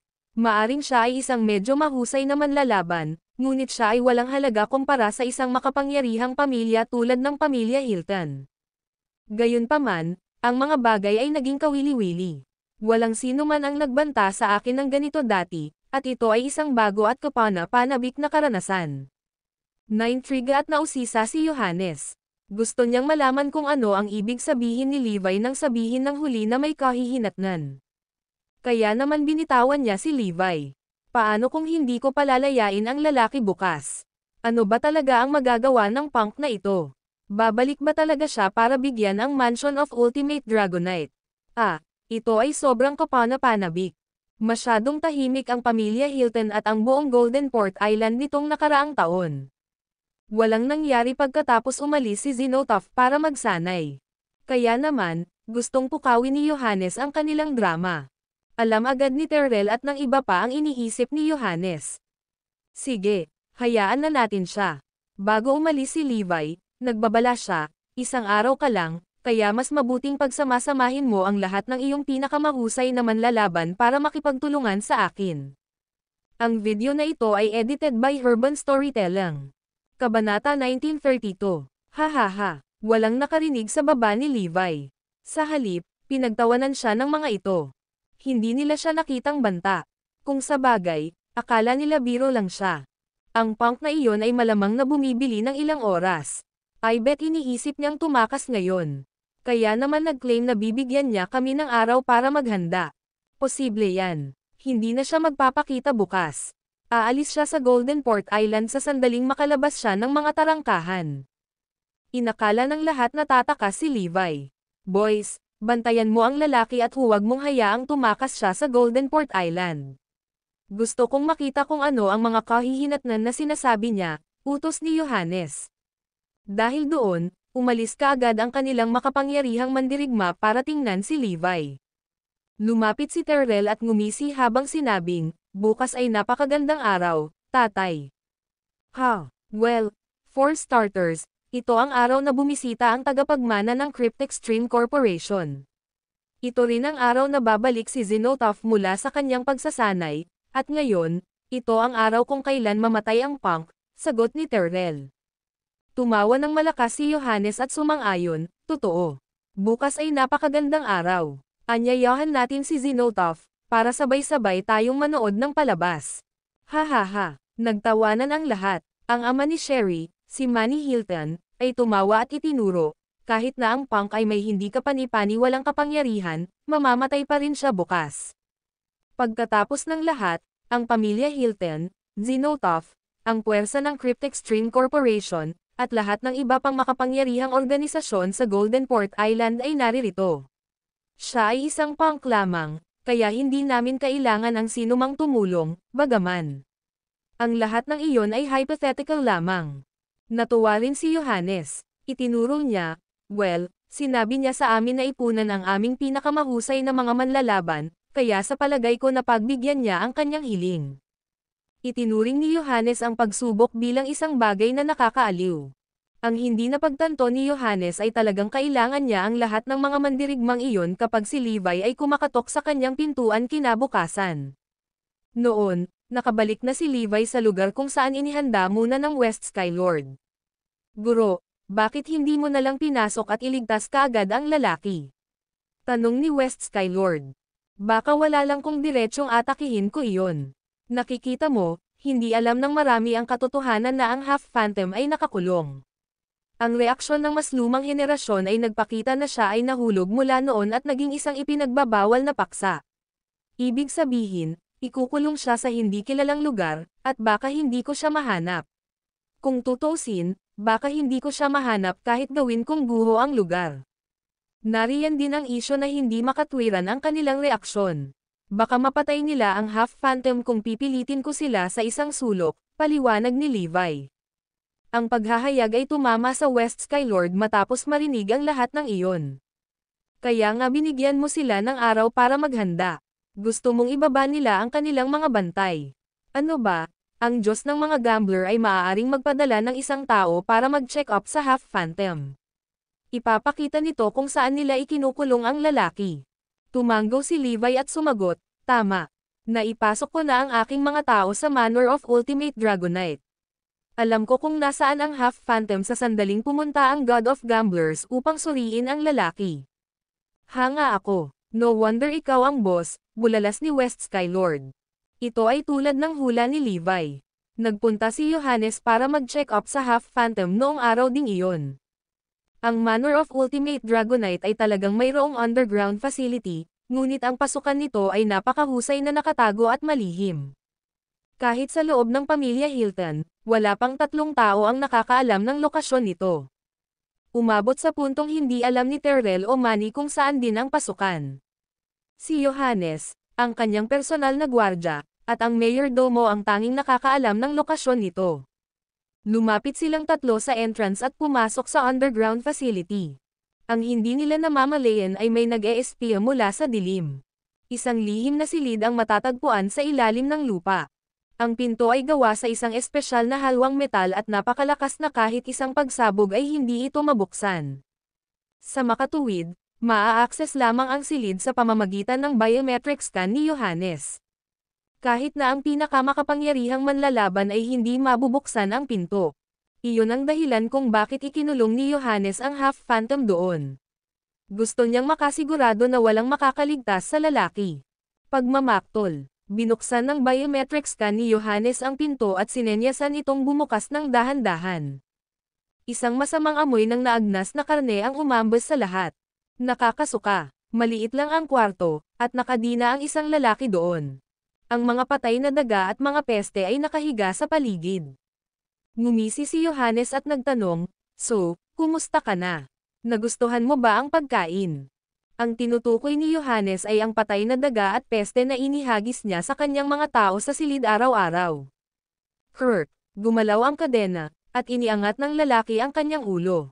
Ang video na ito ay edited by Urban Storytelling. Kabanata 1933. Isang pangit, may peklat na mukha ang ipinakita sa lahat. Ang isa sa mga mata ng lalaki ay bulag habang ang kanyang isang mata ay may pulang-pulang iris. Ang Half-Phantom ay ipinanganak na may pisikal na pagbaluktot, at ang pagkakulong sa mahabang panahon ay nagpulalo lang ng mga bagay para sa kanya. Sa kabila nito, ang nakakatakot na aura na ipinalabas niya ay maaari pa ring maging sanhi ng panginginig ng iba. Nandito ka pala, 11 taon na, komento ng Half-Phantom sa magaspang na boses. Pinakulong ni Johannes ang lalaki sa loob ng 11 taon at sa buong panahon ng iyon, hindi kailanman binisita ng una ang huli. Narito ako para malaman mo ang isang kawili-wiling kwento. May pumunta talaga dito na naghahanap sa'yo. Binigyan pa niya ako ng isang araw para ibigay ka at sinabing kung hindi, kailangan kong tiisin ang kahihinatnan. Hahaha. Hindi napigilan ni Johannes ang tumawa ng malakas. Ang Half-Phantom, gayunpaman, ay napangiti nang marinig iyon. Hindi siya umimik. Sino ba ang mag-aakala na may mga tao pa rin dyan na nakakaalam ng existence mo? Huwag mag-alala, bagaman. Mamamatay ka sa katandaan dito dahil walang sapat na kapangyarihan para iligtas ka. Kinabukasan, Ito ay isang hindi malilimutang araw sa Golden Port Island dahil dalawang kaganapan para sa magaganap. Una, ito ang araw kung kailan babalik si Xenotaph mula sa kanyang pagsasanay. Pangalawa, ito ang araw na bumisita ang tagapagmana ng Cryptextreme Corporation. Ang Golden Port Island ay isang isla sa Bayview na may pinakamalakas na ekonomiya, kaya natural, maraming mayayaman doon. Ang isla ay tulad ng kung paano iminumungkahi ang pangalan nito. Nag-alok ito ng napakaraming kayamanan na maaari rin itong maging kulay ginto. Nakita ng lahat ang pagdating ng Cryptextreme Corporation bilang isang bagay na pinakamahalaga. Kaya naman, may mga nakatayo sa airport para batiin ang kanilang mga bisita. Ilang celebrity sa Golden Port Island ang pumunta din sa lugar ng Hilton family para aliwin ang mga bisita. Bandang 10:00 ng umaga. Isang nakakaintriga na balita ang kumalat sa buong Golden Port Island. Si Xenotaph ay bumalik mula sa kanyang pagsasanay. Ang master ng mahiwagang pamamaraan, na dating pangatlo sa listahan ng GEM, ay ibinaba sa numerong 4 noong panahon ng iyon. Ang taong iyon ay sa wakas ay bumalik mula sa kanyang pagsasanay. Libo-libo sa kanyang mga alagad ang lumuhad upang salubungin siya, at ang seremonya ay napakadakila. Si Xenotaph ay mukhang matigas at malungkot kahit bumalik siya mula sa kanyang pagsasanay. Wala man lang siyang ipinakitang kasiyahan. Binabati kita, guro, sa pagiging mas makapangyarihan. Nagmamadaling lumapit ang mga alagad upang batiin siya. Gayunpaman, ang tanging natanggap nila ay isang panunuya, ano ang masaya doon. Mas mababa pa rin ang ranggo ko sa listahan ng GEM. Ngunit ngayong nakabalik ka na, maaari mong hamanin si Levi Garrison. Ibabalik ka niyan sa tuktok ng listahan. Ikaw lang ang karapat-dapat na nasa itaas. Tama iyan. Ikaw ang tunay na numero 1 manlalaban sa listahan ng GEM. Ang mga disipulo ay mabilis na nilagyan ng mantikilya si Xenotaph. Gayunpaman, nagalit lamang iyon kay Xenotaph. Biglang umikot ang ekspresyon niya, at pinagalitan, tumigil ka na sa kalokohan. Magiging mahirap ang mga bagay kung narinig ng iba ang iyong sinabi. Maaaring nakalayo na ako, pero naaayon pa rin ako sa nangyari sa labas. Ang aking pagsasanay ay isang tagumpay, at ako ay naging mas malakas, ngunit iyon ay naglagay lamang sa akin sa parehong antas ng Rogue Slayer na gumagamit ng Divine Sword. Hindi ako kalaban kay Levi Garrison, at iyon ang dapat kong aminin. Napahiyaw ang lahat ng marinig iyon. Ganyan ba talaga siya kalakas? Siyempre siya. Bakit pa siya magiging number 1 sa gem list? Kung mabangga ko siya, kailangan kong sumuko agad. Kaya hindi mo na dapat ulitin ang mga nakakatawang komentong iyon, mariing utos ni Xenotaph. Iniimbitahan ka ng Diyos ng mga gambler, guro. Okay, let's go. Hindi nagtagal bago nagpakita si Xenotaph sa Manor of Ultimate Dragonite. Pagkaraan ng ilang oras, nagsimulang magtipon ang mga magarang sasakyan, at lumitaw din ang isang helicopter. Ang tagapagmana ng Cryptextreme Corporation, si Jefferson, ay naroon. Sumunod malapit sa kanya ang mga kinatawan ng mga business conglomerates mula sa mga kalapit na bansa. Ang triple group ng Kirea at ang Matsugami Corporation ng Raysonia ay ilan lamang sa kanila. Tontoneladang makapangyarihang tao ang sumunod sa kanya sa Golden Port Island. Ang pagdating ni Jefferson ay nagpapataas ng aura sa Manor of Ultimate Dragonite. Si Johannes, Xenotaph, at Jefferson ay nakaupo sa pinakaprestihiyosong upuan. Nakaupo sa tabi nila ang lahat ng makapangyarihan at mayayamang tao. Tila lahat ng tao ay nagtipon doon. Salamat sa pagdalo sa aming munting pagtitipon ngayon. Magsimula tayo sa pamamagitan ng pag-unawa kay Xenotaph sa kanyang matagumpay na pagsasanay. Gusto rin naming ay welcome dito si Jefferson. Pagkatapos magbigay ng maikli at kaaya-ayang pananalita, ngumiti si Johannes at sumagot, magiging tapat ako sa iyo. Nakipagdeal ako sa isang tao, at dapat nandito siya kahit isang minuto. Paki-enjoy ang palabas at i-cheer mo ako pagdating ng panahon. Hinihintay ni Johannes si Levi. Ang video na ito ay edited by Urban Storytelling. Kabanata 1934. Anong nangyari? Tanong ni Xenotaph. Ang iba ay may parehong tanong. Binigyan ni Johannes ang lahat ng CliffsNote version ng nangyari. Nag-udyok iyon sa lahat na tumawa ng malakas. God of Gamblers, mapaglaro ka talaga. Bakit mo ito pinapansin? The punk was just lying to you, nakangiting sabi ni Zinotov. Ibinahagi ng iba ang kanyang iniisip. Tumawa ng malakas si Johannes at nagbiro, who knows? Baka may sikreto ang bata. Hahaha. Sige, hintayin natin yung lalaki. Kababalik ko lang from my training, so I am actually itching to try my new skills out. Here's the hoping na malakas ang bata para pasayahin ako. Hahaha. Tumawa si Zinotov, at gayon din ang iba. Tinanggap iyon ng lahat bilang biro. Si Jefferson, gayunpaman, ay nanunuya at nagkomento, ang Cryptex Stream Corporation ay palaging nasa likod ng pamilya Hilton kapag naitakda na ang kasal. Gusto kong makita kung sino ang maglalakas loob na susundan sila noon. Ang kanyang tono ay mayabang, at ang kanyang mga salita ay higit pa. Karaniwang sinasabi niya na ang Love of Gods ay magsasanggalang sa pamilya Hilton, kaya walang sino man ang magkakaroon ng lakas ng loob na sundan sila. Dad, I think nagsisinungaling lang ang punk na yan. Walang paraan na siya ay magiging matapang o tanga para magpakita. Imposible lang. Nakangiting ibinahagi ni Terrell. Sinabi sa akin ng mga lalaking pinadala ko na hindi siya umaalis sa Golden Port Island. Kung nandito pa siya, dapat ay dumaan na siya kaagad, sagot ni Johannes. Napakaganda kung dumating siya. Ang lahat ay sabik na manood ng palabas.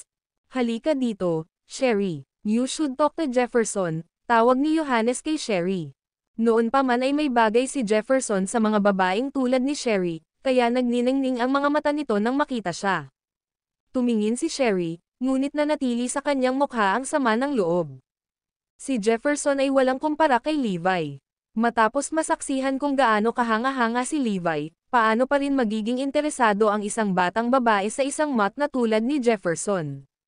Si Sherry ay hindi interesado kay Jefferson. Gayunpaman, handa siyang tiisin ang lahat kung ang ibig sabihin nito ay magiging miyembro ng Love of Gods, na nagpapatakbo ng Cryptex Stream Corporation mula sa likod ng mga eksena.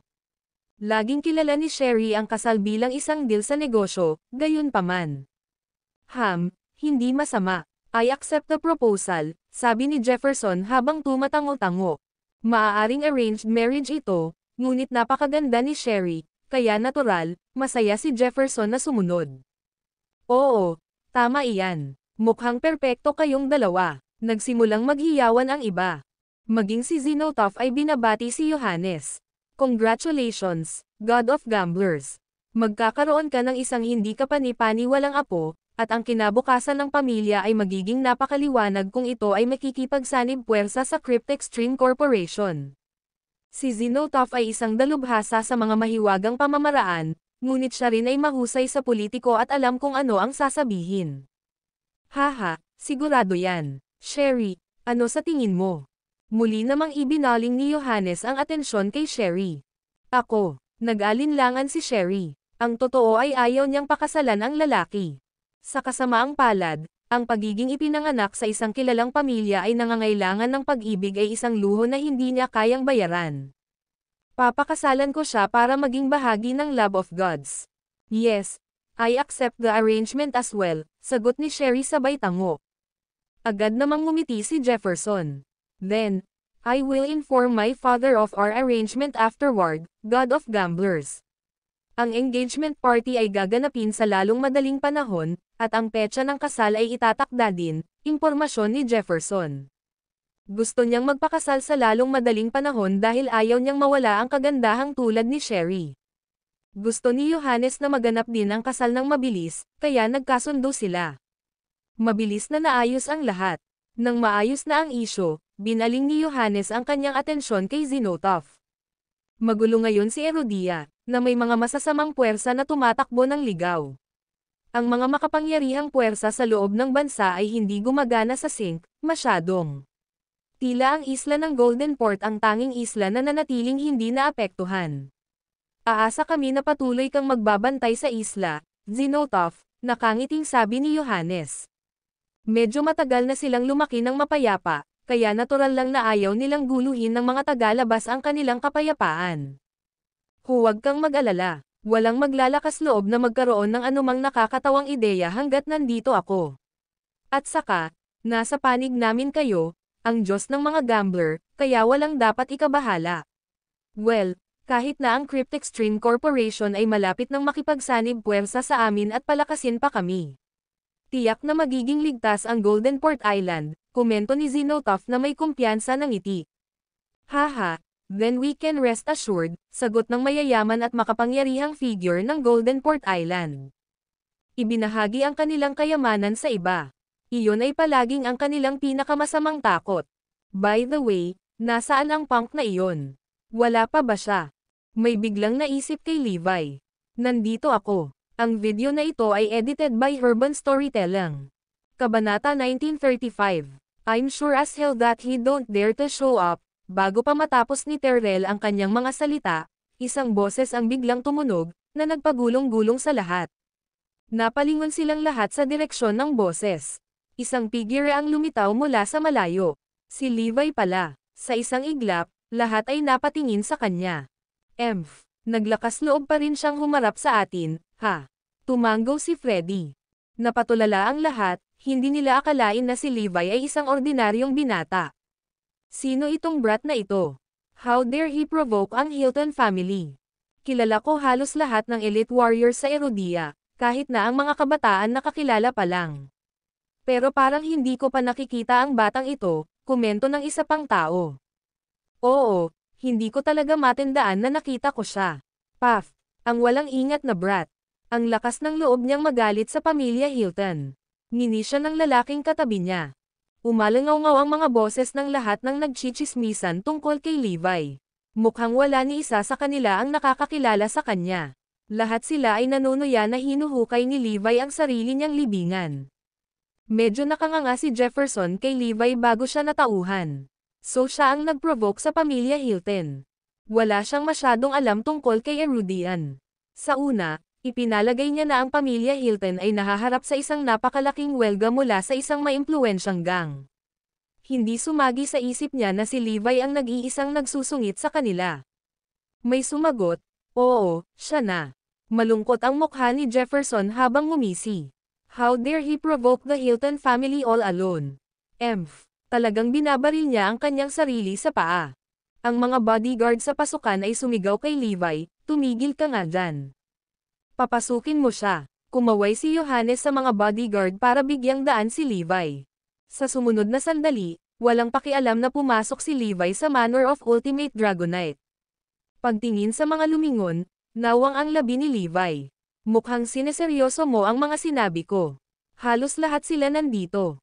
Haha, syempre, curious ako kung paano mo babaliktarin ang manor ko. Ngumisi si Johannes. Si Levi ay isang walang tao sa kanya. Si Johannes ay kumbinsido na ang kanyang paglitaw ay magiging libangan para sa kanila. Kinawayan ni Freddy at ng iba pa si Levi, ito ang magiging katapusan ng iyong buhay ngayon. Naging mabait akong pinaalis ka sa barko dati, para mabuhay ka pa ng ilang araw. Kumbinsido sila na matatapos ang Levi ng walang kahirap-hirap kapag nagsanib na puwersa ang pinakamaimpluwensyang pamilya ng Goldenport Island at Cryptextreme Corporation. Tumingin si Sherry kay Levi at hindi napigil ang purihin, lakas ng loob niyang dumalo sa handa ng mag-isa. Oo, ang lakas talaga ng loob niyang magpakita dito. Sigaw ng isa sa mga lalaki. Dahan-daang lumapit si Levi kay Johannes. Matapos suriing mabuti ang lugar, sa wakas ay itinoon niya ang tingin sa kanya. Johannes Hilton, tapos na ang oras. Hindi mo ba ibibigay ang half phantom? Tanong niya kaagad. Hay nako, tila hindi siya ordinaryong tao na madaling matitinag sa anumang bagay. Wala siyang katiting na takot sa mga bigwig ng Goldenport Island. Hindi na kailangang sabihin, mas makapangyarihan siya kaysa sa aking mga alagad. Paghanga ni Zenotov. Nagkibit balikat si Johannes at sinabi, sigurado akong alam mo rin ang sagot. To be frank, hindi ko siya bibitawan. Kung ipipilit mo iyan, tingnan natin kung ikaw mismo ang makakahanap sa kanya. Hahaha, nagtawanan ang lahat mula sa pamilya Hilton. Katawa-tawa, how dare he threaten the Hilton family? Nababaliw na ba siya? Fine, tapos na ang oras. Dahil hindi ko siya ibibigay sa iyo, kailangan kong tiisin ang kahihinatnan. Di mo ba nabanggit kanina? Curious ako kung anong kahihinatnan yan. Halos hindi na makapaghintay si Johannes na malaman kung ano ang ibig sabihin ni Levi sa kahihinatnan. Yung iba naman ay curious din tungkol doon. Sa kanilang mga mata, si Levi ay parang clown na naglalaro. Nagtaka sila kung anong klaseng pakulo ang nilalaro niya. Napangiti si Levi. Fine, pinipilit mo akong magwelga. Sana hindi ka magsisi. Paalala niya sa kanila. Ang kanyang mga salita ay nagpasigla sa lahat ng tao sa isang iglap. Hindi kami magsisisi. Magsimula sa iyong unang hakbang. Huwag mag-aksaya ng oras. May sumigaw sa kanya. Hinamon agad siya ng isa pang lalaki.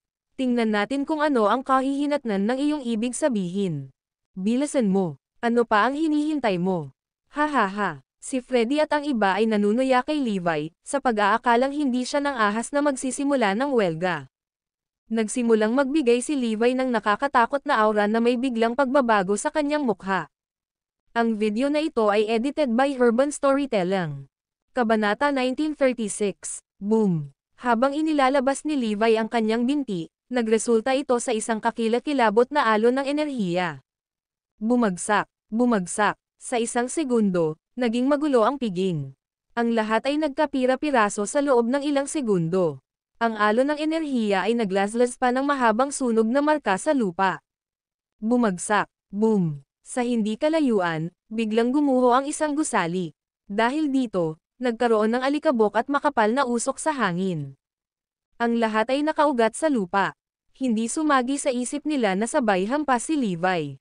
Nakakakilabot talaga ang kanyang napakalaking sipa. Bago iyon, ang lahat ay patuloy na hinihimok si Levi, tinatrato siya bilang kanilang pinagtatawanan. Natulala sila nang hampasin niya kaagad. Bagay talaga siya. May humihingal sa paghanga. Ang lahat ay nabigla sa kanyang biglaang paghampas. Maging si Zinotov ay natulala at nawalan ng imak. Masyado siyang makapangyarihan. Walang alinlangan, isa siya sa pinakamahusay sa mga nakababatang henerasyon. Hindi nakakagulat na naglakas loob siyang pukawin ang pamilya Hilton ng mag-isa. Siya ay walang alinlangan na mahusay sa isang paraan. Kunin mo siya. Habang kumakaway si Terrell, isang malaking grupo ng mga mandirigma ang mabilis na tumakbo patungo kay Levi. Hindi na nakayanan ng pamilya Hilton dahil napukaw ang kanilang kaakuhan. Nangako sila na turuan siya ng leksyon sa pamamagitan ng pagwawakas ng kanyang buhay. Ay enjoy mo lang ang palabas. Ngumiti ng makahulugan si Johannes sa kanyang bisita. Ngumiti din si Zinotov at ang iba pa. Wala ni isa sa kanila ang naabala sa kapangyarihan ni Levi. Boom! Boom! Boom! Gayunpaman, pinalipad ni Levi ang mga manlalaban ng paisa-isa gamit ang kanyang napakalaking sipa. Ang kanilang mga figure ay parang mga granada ng kamay na hugis tao, na sumasabog sa bawat sulok ng asyenda dito at doon. Unti-unting nawala ang ngiti sa mukha ni Johannes. Samantala, nanlamig ang nakaka-relax na ekspresyon sa mukha ni Zinotov at ng iba pa. Bang! Bang! Habang si Levi ay sumabog sa kanyang kamangha-manghang kapangyarihan, ang mga mandirigma ng pamilya Hilton ay parang mga scrap metal. Sa isang kisap mata, daan-daan sa kanila ang nakahandusay sa lupa at namimilipit sa sakit. Ang buong manor ay nasa isang ganap na gulo. Puff! So ito yung mga tinatawag mong fighters. Mahina talaga sila. Ngumisi si Levi. Sa sandaling iyon, halos hindi makapagsalita ang lahat. Malamang na mas makapangyarihan si Levi kaysa sa inaakala nila. Sina Sherry at Freddy ang pinakanamangha sa lahat. Not to mention, mas nauna pa nilang alam ang tungkol kay Levi kaysa sa iba. Noon lang nataman si Freddy kung bakit nagkaroon ng lakas ng loob si Levi na hamanin sila at palihim na bumaba ng barko. Hay nako, paano magiging ganoon kalakas ang isang ordinaryong tao? Si Sherry ay hindi kailanman nag-abala na ilibre si Levi kahit isang sulyap sa lahat ng ito, gayunpaman, halos hindi niya maalis ang tingin sa kanya sa sandaling ito. Walang kwentang basura. Mga walang kwentang basura kayong lahat. Ano bang problema nitong lahat? Kunin mo siya ngayon. Napabalikwas si Terrell at nagalit sa iba pang malalakas na mandirigma, inutusan silang tapusin si Levi. Ang mga labi ni Levi ay pumulupot sa isang mapang asar ng ngiti nang magsisimula siyang makipaglaban sa daan-daang mga elite. Bang! Basag! Og! Umalangaw-ngaw ang mga daing ng sakit mula sa mga mandirigma sa lahat ng dako. Binatukan ni Levi ang kanyang mga malalakas na kamao, na nagdulot ng mas maraming mandirigma na bumagsak sa lupa. Bumulwak ang dugo sa kanilang mga bibig habang sila ay humahagulgol sa sobrang sakit. Sa mismong sandaling iyon, si Levi ay parang Diyos ng mandirigma, na winalis ang pamilya Hilton. Poof! Parami ng parami ang mga mandirigma na bumagsak habang si Levi ay umiikot sa kanila, na ginagawang isang madugong gulo at buhay na impyerno ang buong manor. Habang nasaksihan ang lahat mula sa pamilya Hilton at ng kanilang mga bisita ang malagim na eksena, bumagsak ang kanilang mga mukha. Kinilig ang mga miyembro ng pamilya Hilton. Anong kahihiyan? Wala tayong magagawa para pigilan siya. Mayroon tayong mga 800 mandirigma na lumalaban sa kanya, gayunpaman, hindi sila maihahambing sa kanya. Gayunpaman, ang pamilya Hilton ay hindi natakot sa layunin ni Levi na pumatay. Pagkatapos ng lahat, mayroon pa rin silang trump card. Ngayong nandito na si Xenotaph at ang tagapagmana ng Cryptex Stream Corporation, matatalo kaya ni Levi si Xenotaph, na nasa ika-4 na pwesto sa listahan ng GEM. Ito ay dapat na imposible. Gayunpaman, ang kasalukuyang sitwasyon ay naglagay sa pamilya Hilton sa isang mahigpit na lugar at uri ng kahihiyan sa kanila. Hindi may kikaila, ang mataas na antas ng lipunan ay higit na nag-iisip tungkol sa kanilang reputasyon. Gayunpaman, pinukaw ni Levi ang kanilang kaakuhan at pinapahiya sila sa harap ng lahat.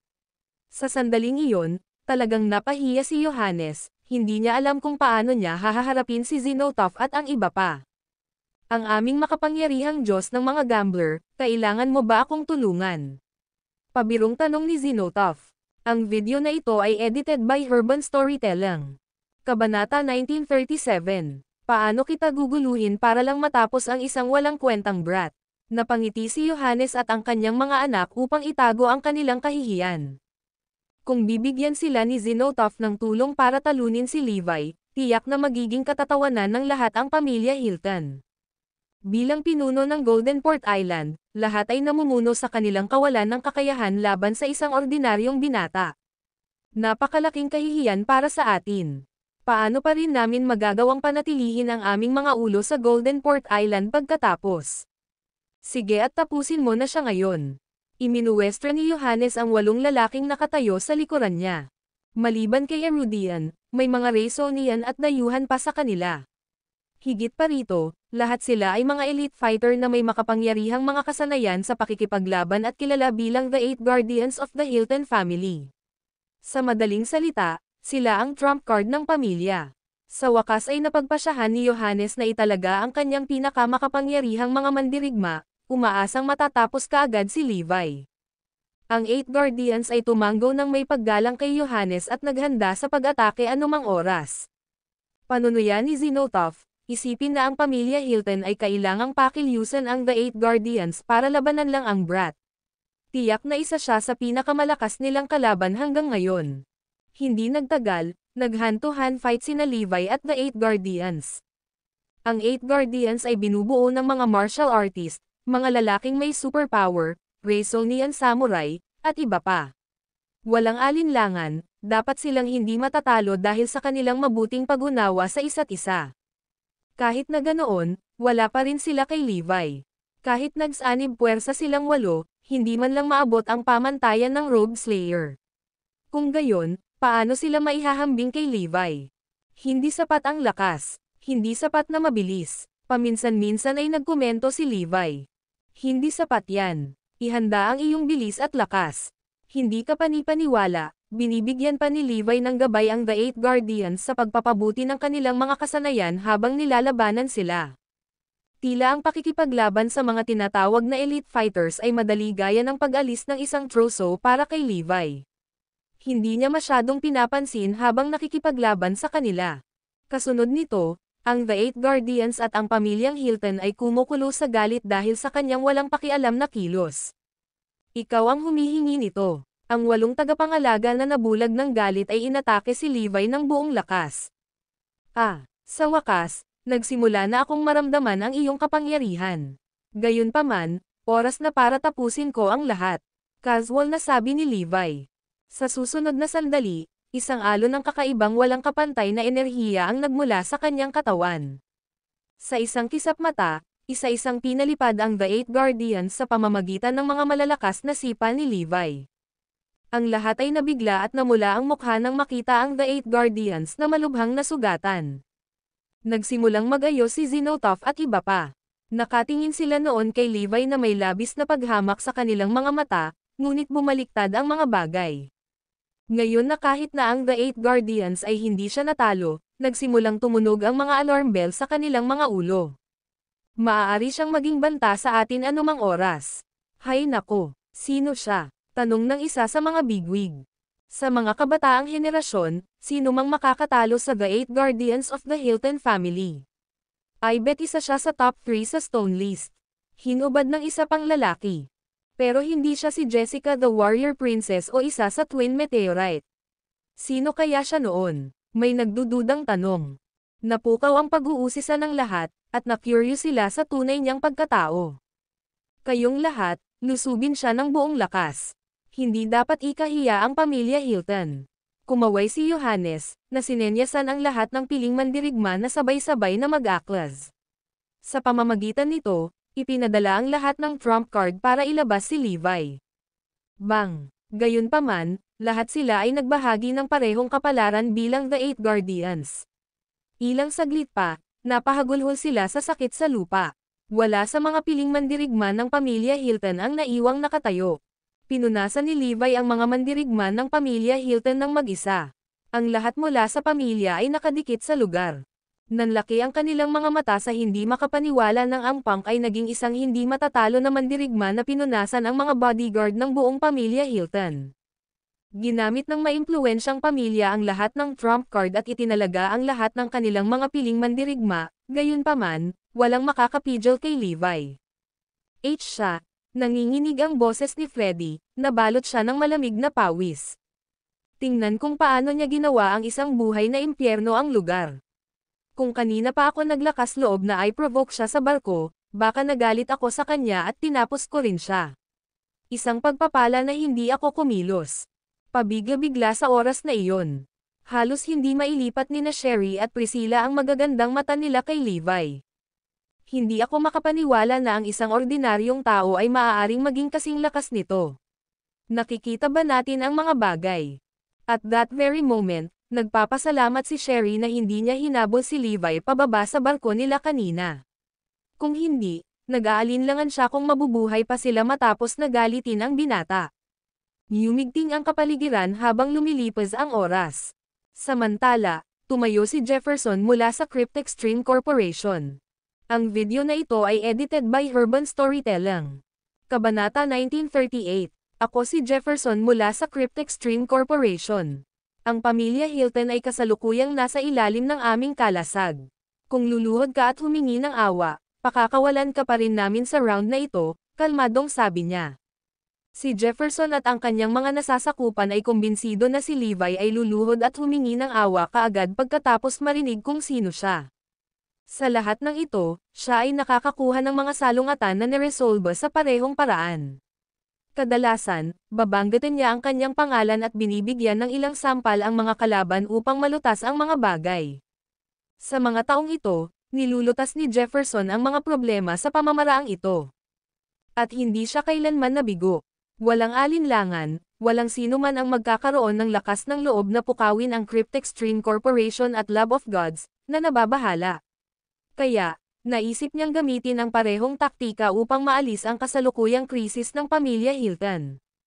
Nai-imagine pa nga ni Jefferson kung paano nakaluhod si Levi na nagmamakaawa sa kanya, binibigyan siya nito habang sinasampal ang kanyang mukha. Halos mapahagalpak siya ng tawa sa naisip. Samantala, natigilan si Levi at nagtanong, Cryptex Stream Corporation. Related to Bruce diba? Hindi sumagi sa isip niya na makakabangga niya ang sino mang may kaugnayan kay Bruce doon. Bilang resulta, hindi ipinapadala itinuring si Jefferson na kanyang kalaban. Ang mga mata ni Levi ay nagliliyab sa kumukulong galit. Sarili mo lang ang dapat sisihin sa paglapag sa mainit na sabaw. Sa kabilang banda, ngumiti namang ngumiti si Jefferson at ang kanyang mga subordinate kay Levi, sa pag-aakalang siya ay nabigla. Haha, ito ay tulad ng dati. Puff, sabi ko na nga ba. Tingnan kung gaano siya natakot ng matigas matapos malaman ang aking pagkatao. Sa isang iglap, lahat ng tao mula sa pamilya Hilton ay naaliw.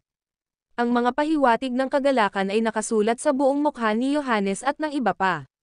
Mukhang masaya sila sa kasal ni na Jefferson at Sherry. Ha! Tingnan mo ang kahangahangang aura ng aking magiging apo. Nagagawa niyang takutin siya hanggang mamatay sa isang pangungusap lamang. Si Johannes ay may plano pa nga ng magandang kinabukasan sa kanyang isipan. Talagang isang matalinong desisyon ang pumasok sa isang sinadyang kasal sa Cryptex Stream Corporation. Tumayo si Jefferson at unti-unting lumapit kay Levi, kasunod ang kanyang mga bodyguard. Lumuhad ka at humingi ng tawad sa akin. Pakakawalan kita at hahayaan itong matapos. Sabi niya ni Jefferson. Narinig mo na ang tungkol sa Cryptex Stream Corporation dati, hindi ba? Huminto si Jefferson sa tapat ni Levi. Oo. Sagot naman agad ni Levi. Paano ang Lab of Gods? Tanong ulit ni Jefferson. Alam ko yan. Sabay sagot ni Levi. Lumawak ang ngiti ni Jefferson ng pamitik. Dahil alam mo ang lahat, lumuhad ka at humingi ng awa. Huwag na huwag mo akong subukang i-provoke. Hindi mo dapat kinuha ang panganib na hamanin ang pamilya Hilton bilang. Mabuti. Ganun pa man, nakatingin lang ng mataman sa kanya si Levi na walang tugon. Ano pa ang hinihintay mo? Lumuhad ka ngayon at humingi ng tawad. Itutulak na sana ni Jefferson si Levi. Sampal. Biglang inalis ni Levi ang kamay ni Jefferson at sinampal ito ng malakas sa mukha. Agad na bamuka ang balat sa kanyang pisngi, sabay-sabay na umagos ang dugo. Napasigaw si Jefferson sa pananakit ng ulo niya. Damn it! Sino ka ba noon? Kilala ba kita? Umalis ka sa dinadaanan ko. Single ni Levi sa kanya. Sampal. May isa pang sampal sa kabilang pisngi ni Jefferson. Sabay umagos ang dugo. Ako si Jefferson, ang tagapagmana ng Cryptex Stream Corporation.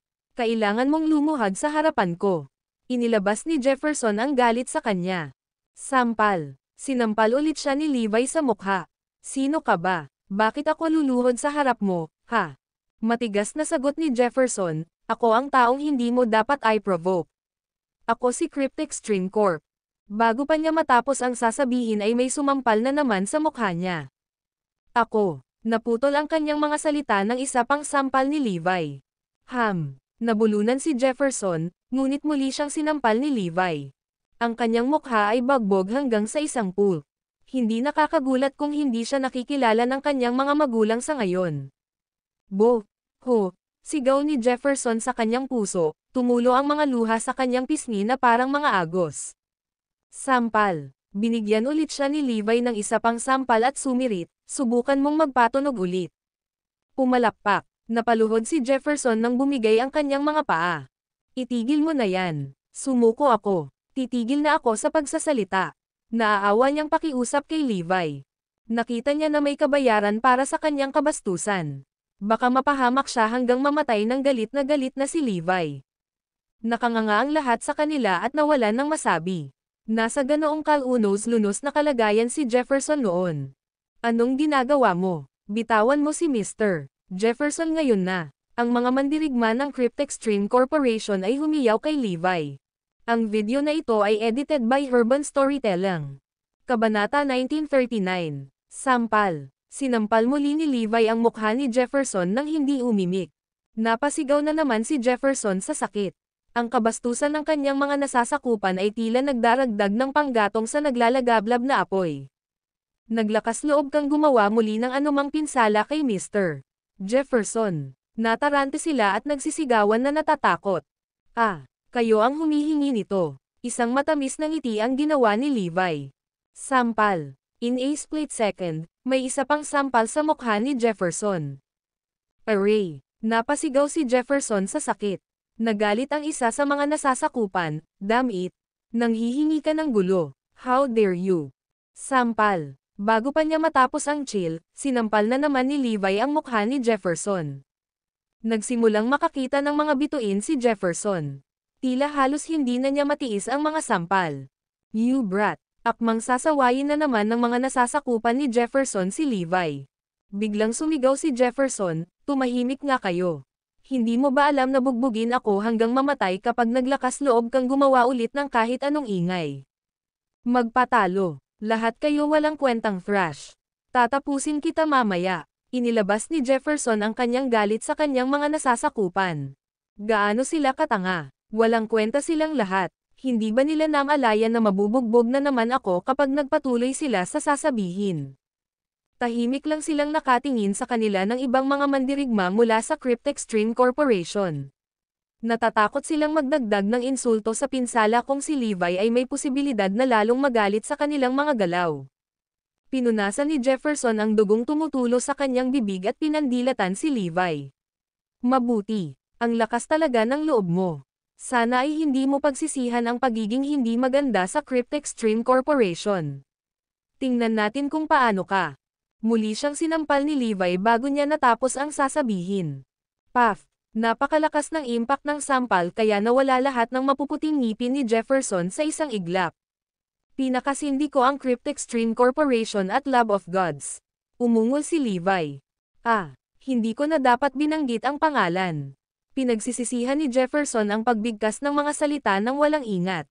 Binalaan niya ang kanyang mga nasasakupan na i-zip ang kanilang bibig, ngunit, nakalimutan niyang paalalahanan ang kanyang sarili na gawin din ito. Sa sandaling ito, si Levi ay parang isang lalaking nawalan ng bait. Kung may maglakas loob na banta sa kanya, tiyak na bugbugin niya ang mga ito nang hindi nagdadalawang isip. Para patahimikin siya, hinawakan ni Jefferson ang kanyang dila sabay-sabay. Nagpigil din ang kanyang mga nasasakupan at nanatiling tahimik. Lumingon si Levi kay Johannes at sa iba pang nakaugat sa lupa. Samantala, daan-daang maimpluwensyang tao mula sa Golden Port Island ang nakakita ng pula at pinandilatan siya ng mata. Bata, tapusin mo na lang. Walang duda. Alam namin na hindi ka matatalo, sigurado ka bang gusto mong makipagsapalaran na sunugin ang tulay kasama ang lahat ng ngunit maimpluwensyang pamilya sa Golden Port Island? May mapapala ka ba sa pakikipaglaban sa pamilya Hilton, Cryptextreme Corporation, at Xenotov? Sabi ng isang lalaki. Tama siya. Kahit gaano ka pa kalakas, masisira mo lang ang sarili mo sa pag-provoke sa kanilang lahat. Itaas mo lang. May nagtatangkang magpayo sa kanya. Itigil mo na agad. May ginawa kang mali. Gumising ka na at wag mo nang ituloy yan. Sinubukan ng isa pang lalaki na ituwid ang sitwasyon sa pamamagitan ng pagsasabi ng kanyang pananaw. Tumawa si Levi at pinabulaanan, Hindi pa sila kwalipikadong maging mga kaaway ko. Kung pinag-uusapan iyon, talagang mga kaaway ko sina Bruce at Lab of Gods. Maliban dyan, ayoko nang mag-aksaya ng oras para masulyapan ang iba. Hay nako. Siya ay isang mapagmataas at nangingibabaw na tao na hindi nagtitimpi ng anumang sulyap sa sinuman.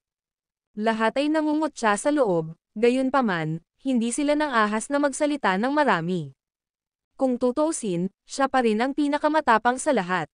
Ang Cryptextreme Corporation ay makapangyarihan, kasama ang Lab of Gods na nakaback up sa kanila. Ganun pa man, ito ang pinakaduwag sa lahat, natalo ng walang hand-to-hand fight kay Levi. Samantala, may kumikinang sa mga mata ni Sherry. Kahit papaano, may nakita siyang kakaiba kay Levi.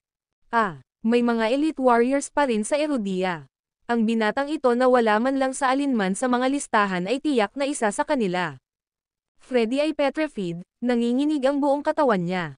Akala niya noon ay duwag lang si Levi, pero napagtanto niya na siya pala. Tiningnan ni Levi ang lahat mula sa pamilya Hilton at Ninition. Nabanggit ko na kailangan mong pasanin ang mga kahihinatnan, hindi ba? May pagdududa ka pa ba dyan? Lahat sila ay mapula ang mukha. Ang kanilang reputasyon na nakuha ilang dekada na ang nakalilipas ay nadungisan sa loob ng maikling panahon dahil sa isang ordinaryong binata. Anong kahihiyan? Anyway, hindi tayo basta-basta susuko ng ganyan. Sa ngayon, ang Xenotov ang tanging pag-asa natin.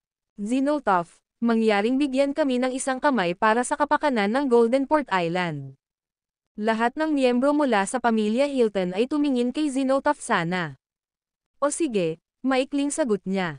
Ang video na ito ay edited by Urban Storytelling.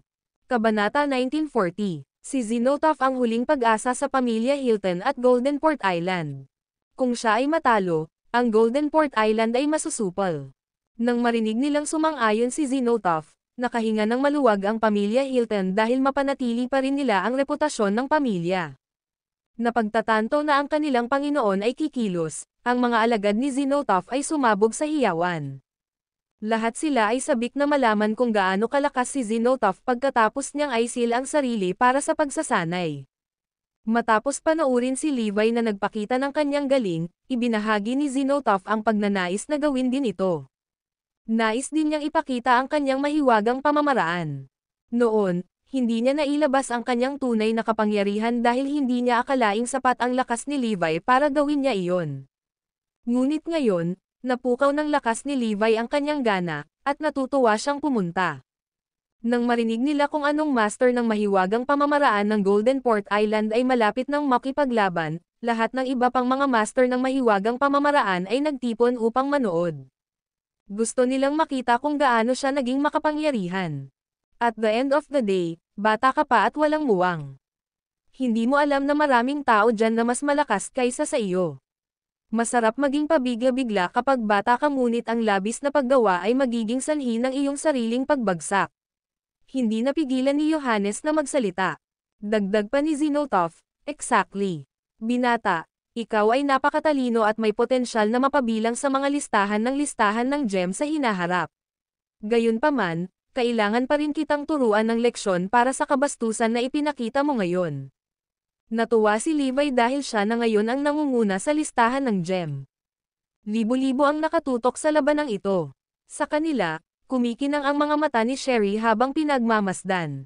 Para sa ilang kadahilanan, siya ay rutong para sa Levi upang manalo.